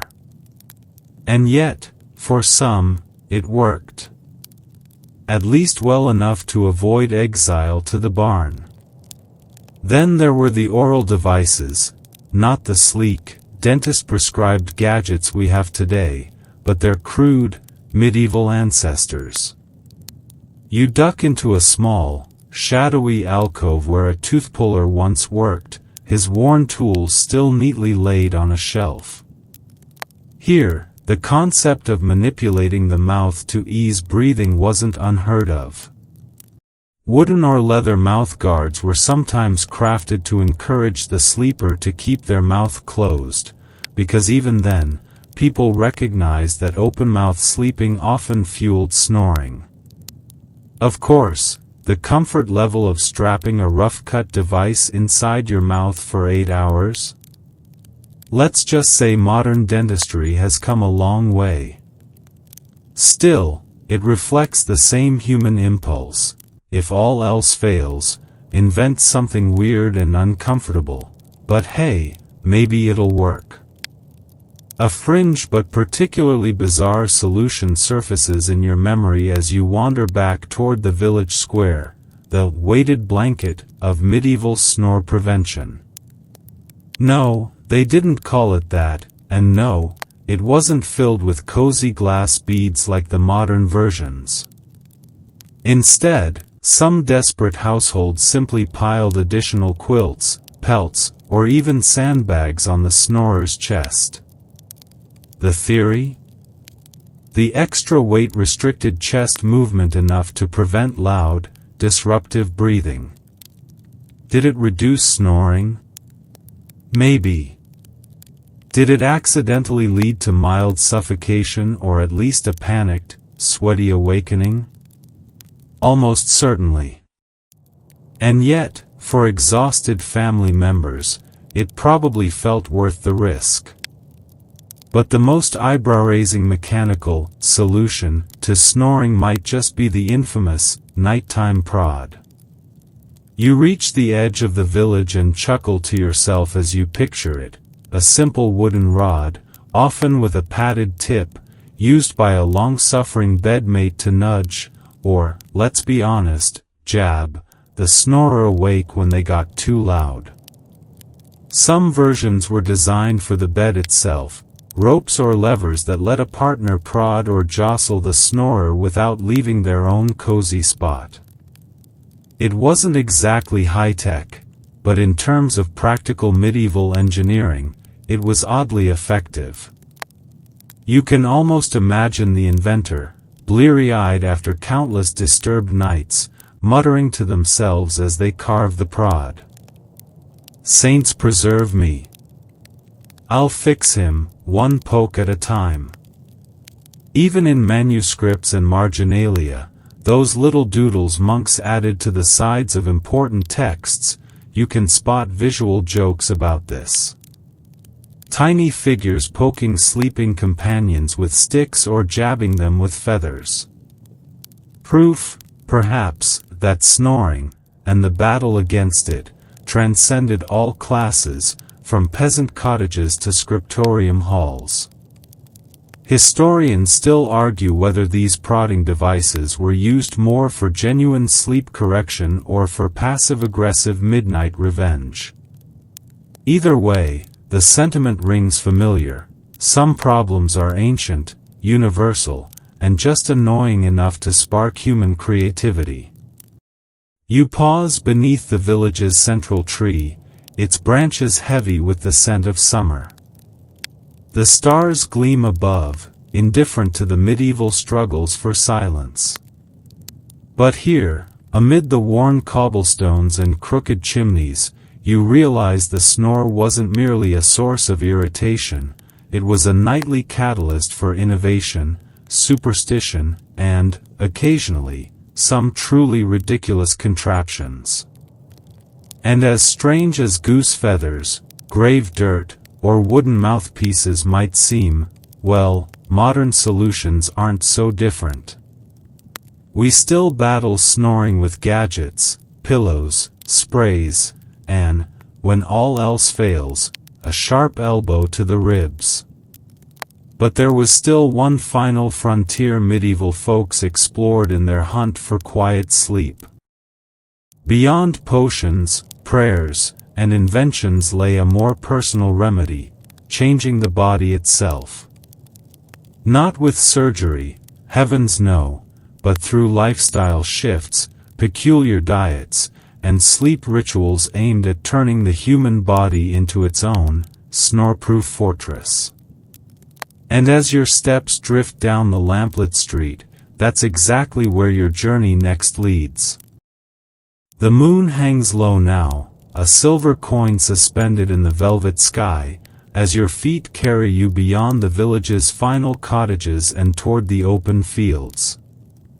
The night air feels cooler here, tinged with the earthy scent of freshly turned soil and wild herbs, and somewhere in the distance, a faint, rhythmic rasp of snoring rides the breeze. You chuckle softly. Some things, it seems, no amount of distance can escape. But tonight, you're not here for amulets or contraptions. You're here to witness how medieval people tried to battle snoring from the inside out, with curious diets, body hacks, and sleep position rituals that, in their own clunky, endearing way, mirror modern health advice, with a sprinkle of medieval weirdness, of course.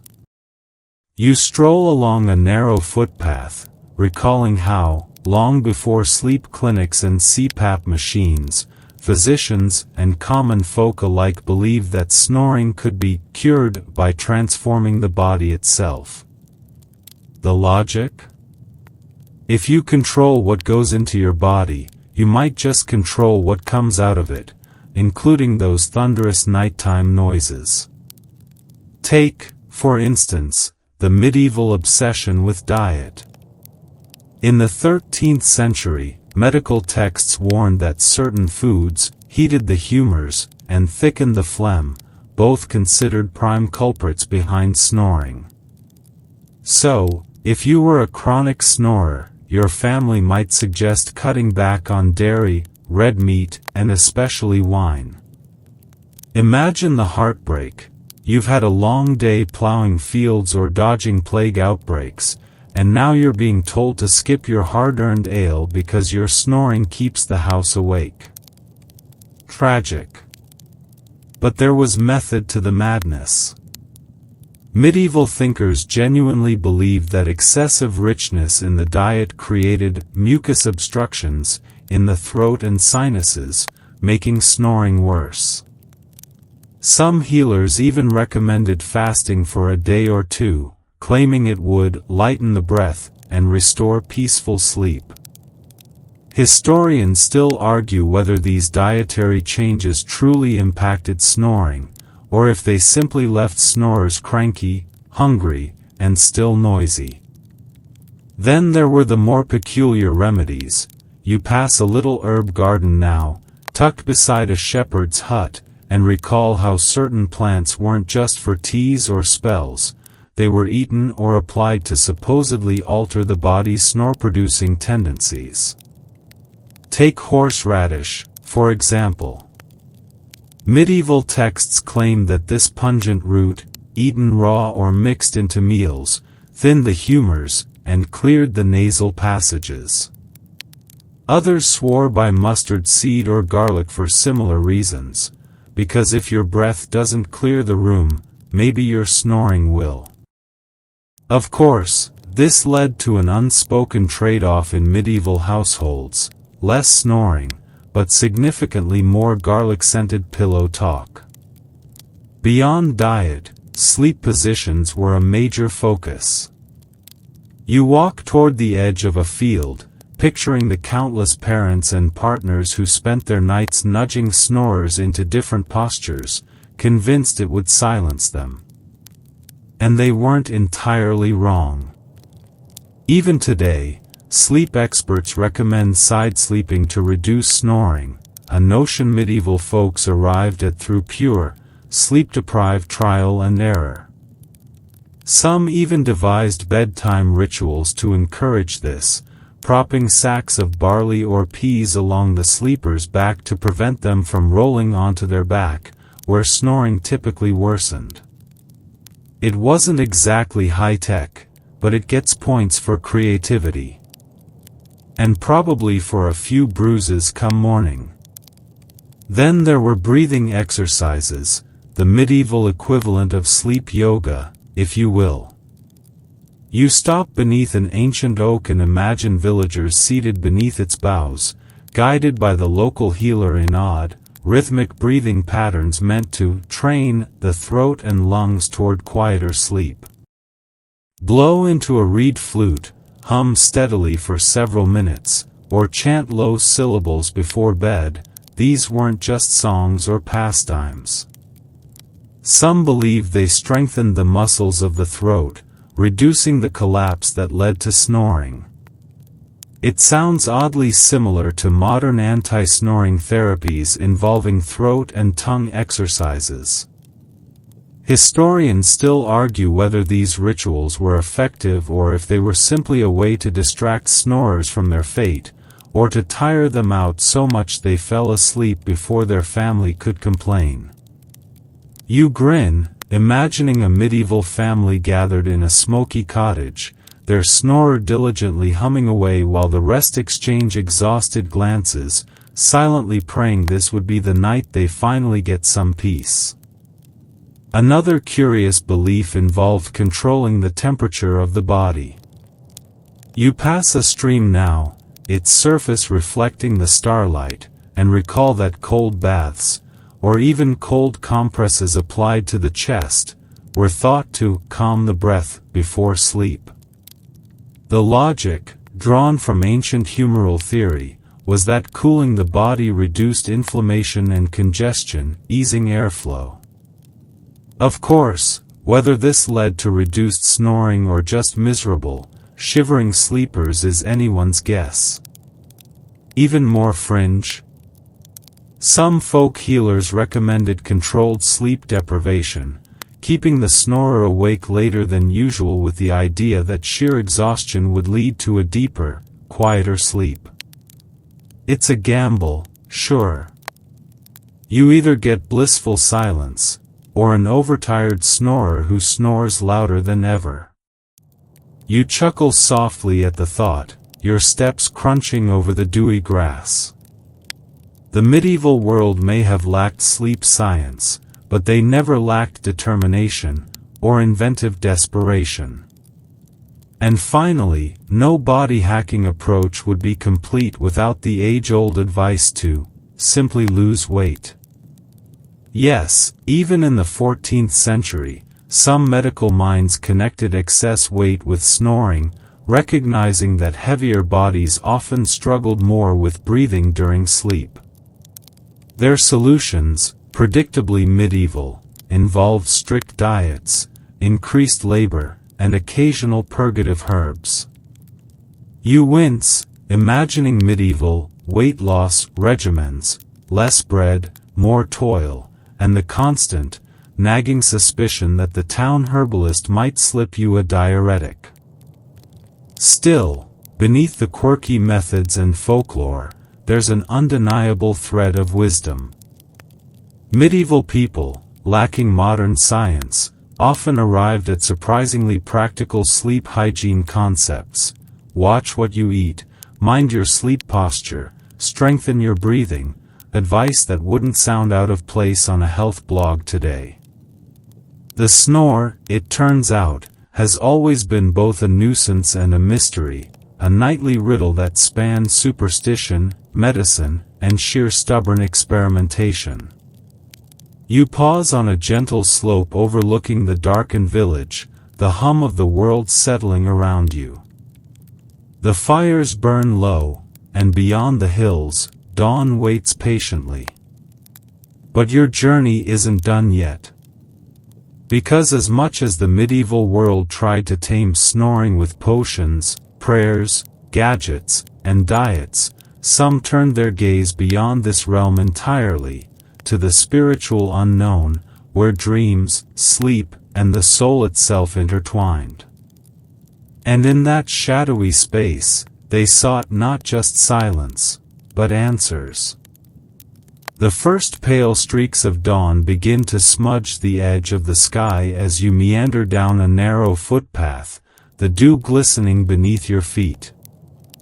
The village behind you lies still, the fires reduced to soft embers, and the rhythmic pulse of someone snoring fades into the distance like a lullaby reluctantly letting go.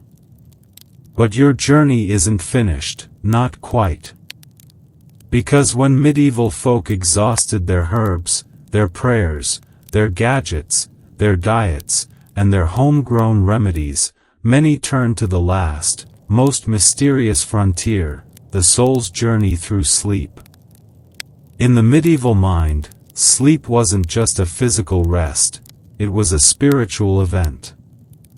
Each night, the soul was believed to wander, sometimes even leaving the body, drifting through dreams and unseen realms.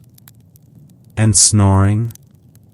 Well, snoring was thought by some to be a sign that the soul was struggling, caught somewhere between this world and the next. You step into a modest chapel on the outskirts of the village, where wax candles gutter in iron sconces and the scent of old incense clings to the stones. Here, amid wooden pews and dusty hymnals, you find traces of a strange, spiritual approach to snoring, a belief that some nighttime sounds were not just bodily noises, but echoes of the soul's distress. It sounds poetic, doesn't it? Until you realize it led to some truly unusual remedies. Certain priests and mystics believed snoring could be a sign of spiritual imbalance or even demonic interference. The soul, they warned, might be weighed down by sin, or tugged at by malevolent spirits during sleep, and the snoring was the audible evidence of this nightly struggle. Historians still argue whether this belief was widespread or largely confined to fringe sects, but documented rituals suggest that enough people took it seriously to seek spiritual cures. One such method involved nighttime blessing, specifically targeting the sleeper's breathing. Not a broad prayer for health, but a focused invocation that the snorer's soul might find peace during its nocturnal journey. The local priest might whisper Latin phrases over the sleeper or sprinkle holy water on the bed itself, believing it would ward off whatever unseen forces clung to their chest and throat. Of course, for those inclined to a more aggressive approach, there were exorcisms. No, not the head-spinning, cinematic kind you're picturing, but quieter, gentler rites aimed at easing the soul's burdens. Some priests believed that a person's snoring could be influenced by restless spirits lingering around the sleeper, ancestors, perhaps, or wandering entities unable to find their own rest. By performing a blessing or burning protective herbs, the priest hoped to banish these spectral nuisances and restore nighttime peace. Whether these rites worked or simply calmed the anxious family members is, well, still debated. You walk slowly past the chapel's worn stone altar, your hand brushing over the cool surface, imagining the worried families who once gathered here in the flickering candlelight, desperate to help their loved one, desperate for a good night's sleep. There were also folk practitioners, those village healers who blended Christian symbols with older, pagan traditions, who suggested sleeping with certain protective items, not just for the body, but for the soul's safety. Small crosses carved from hawthorn, pouches of blessed herbs, even a scrap of parchment inscribed with sacred words, these talismans were tucked beneath pillows or hung over beds, not to treat the physical snore, but to guard the soul's journey through the dangerous night. One particularly quirky belief warned against sleeping with your mouth open, not because of airflow, but because your soul might escape too easily and fail to return by morning. Snoring, in this case, was seen as the soul trying to claw its way back in. Grim, yes, but also a fascinating window into how sleep and spirituality intertwined. And so, some healers offered small, symbolic mouth coverings, soft linen veils tied loosely to remind the sleeper to keep their mouth shut. Of course, whether these veils did anything beyond making breathing more awkward is, let's just say, probably not a mystery. You step out into the crisp morning air, the faint chirp of birds beginning to stir the silence. The road ahead curves toward a small graveyard, its crooked stones leaning toward each other like gossiping old friends. Here, too, the spiritual battle against snoring found strange expression. Some believed that sleeping too near graveyards could disturb the dead and invite their interference in your dreams and breathing. In villages where homes crowded close to burial grounds, families went to great lengths to shield their sleeping spaces, lining windows with iron nails, hanging bunches of protective herbs, or even sprinkling salt along doorways to block spiritual mischief. You pause by a leaning gravestone, tracing the moss-covered carvings with your fingertips, thinking of the whispered warnings passed down through generations. Beware the restless dead, they love a snorer's open mouth. And yet, not all spirits were feared. Some families left small offerings, pieces of bread, a sprig of rosemary, near windows or beneath beds, inviting helpful spirits to watch over the sleeper and guide their soul safely back by dawn. Historians still argue whether these practices were widespread protective rites or localized folklore that simply traveled well across time. Perhaps the most touching of these spiritual remedies was the belief in dream guardians. Parents would craft small figurines from cloth or carved wood, tiny guardians placed near the child's pillow to protect their dreams. Though these were more common for children, some adults who struggled with nightmares and, yes, chronic snoring, would adopt similar tokens, believing that the guardian might calm their wandering soul and ease their breathing.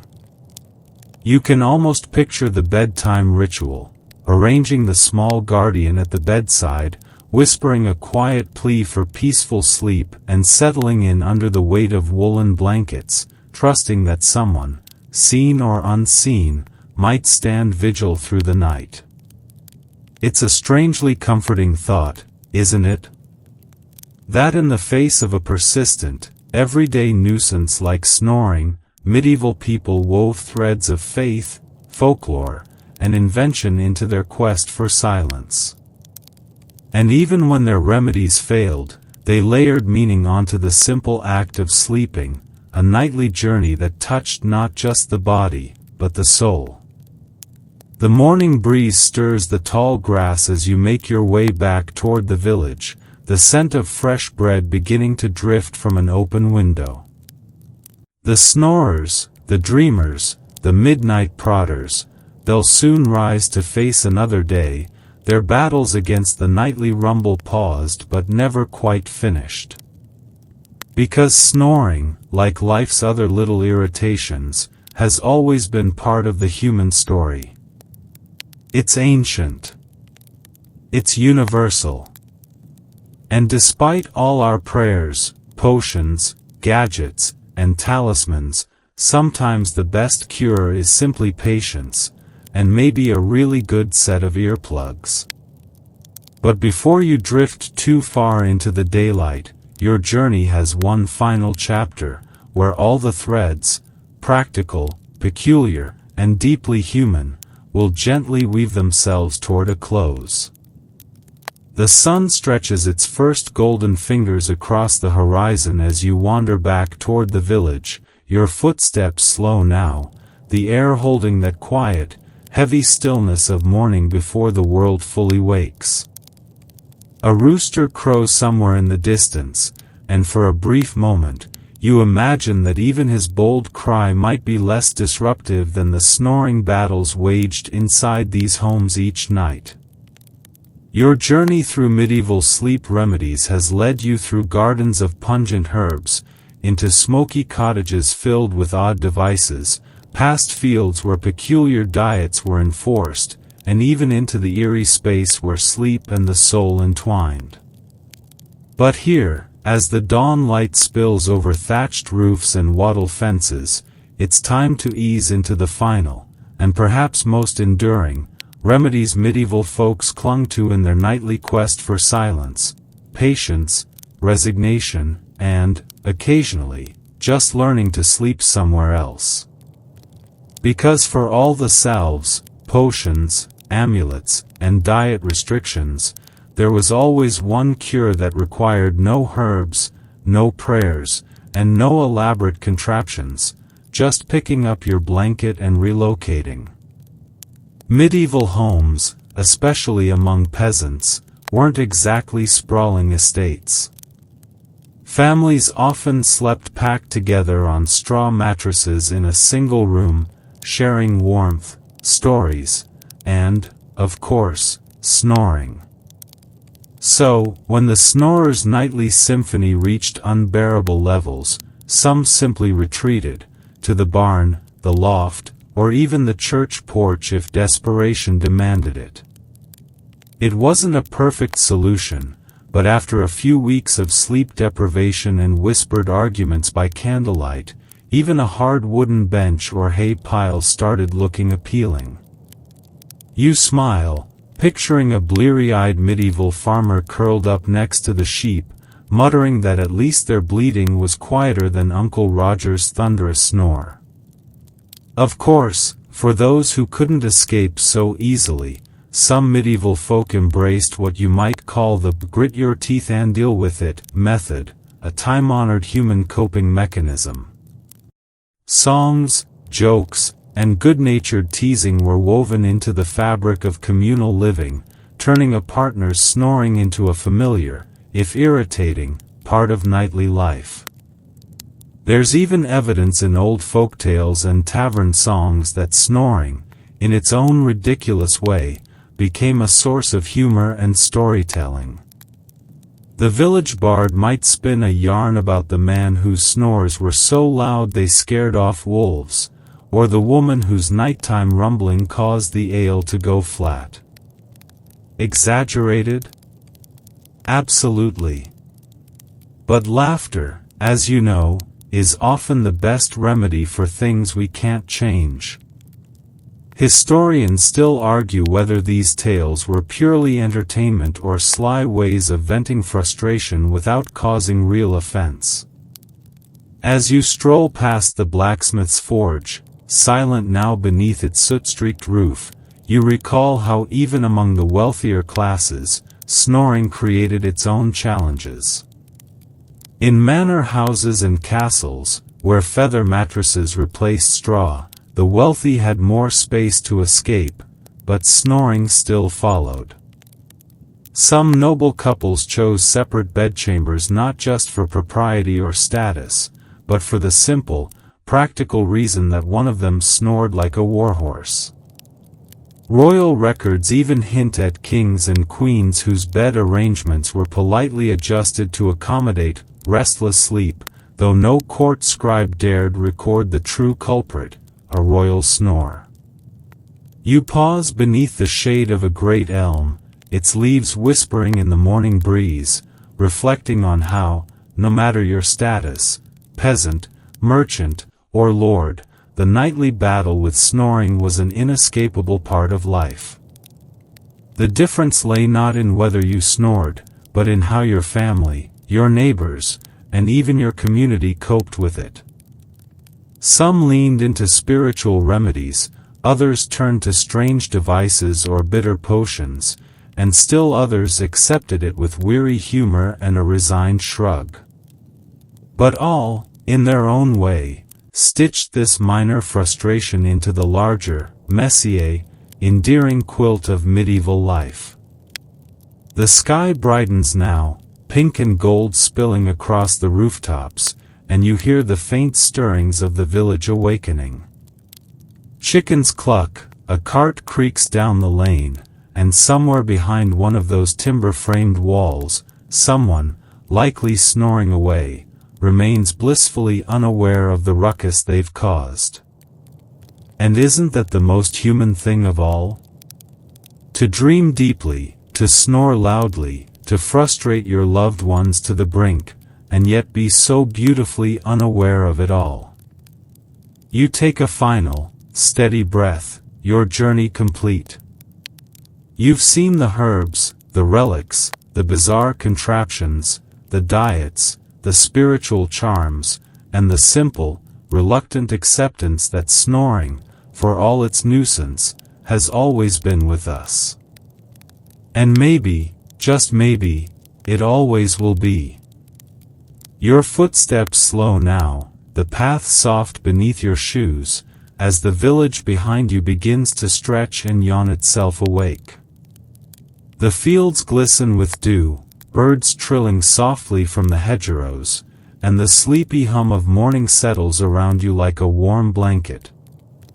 The worries of snoring and sleepless nights feel distant now, faded into the gentle rhythm of nature rising with the sun. You let your shoulders drop, your breathing fall into an easy, steady pattern, as though matching the quiet, sleepy pulse of the world around you. The scents of hay, wood smoke, and earth mingle in the air, grounding you, inviting you to linger just a little longer in this peaceful space between dreams and waking. Funny, isn't it, how something as simple, and frustrating, as snoring has woven itself into the fabric of human history? From ancient herbs tucked under pillows to whispered blessings in candlelit rooms, from awkward sleeping positions to cheeky tavern songs, people have always tried to quiet the night. But sometimes, the only real remedy is understanding, and maybe a little patience. So as you drift back to your own quiet space, your bed, your room, your safe corner of the world, let those ancient worries fade. The medieval snorers are long gone, their nightly rumbles replaced by soft breezes and distant birdsong. You're here now. The world is still. And the only sound that matters is the gentle rise and fall of your own breath. Sleep well, my friend.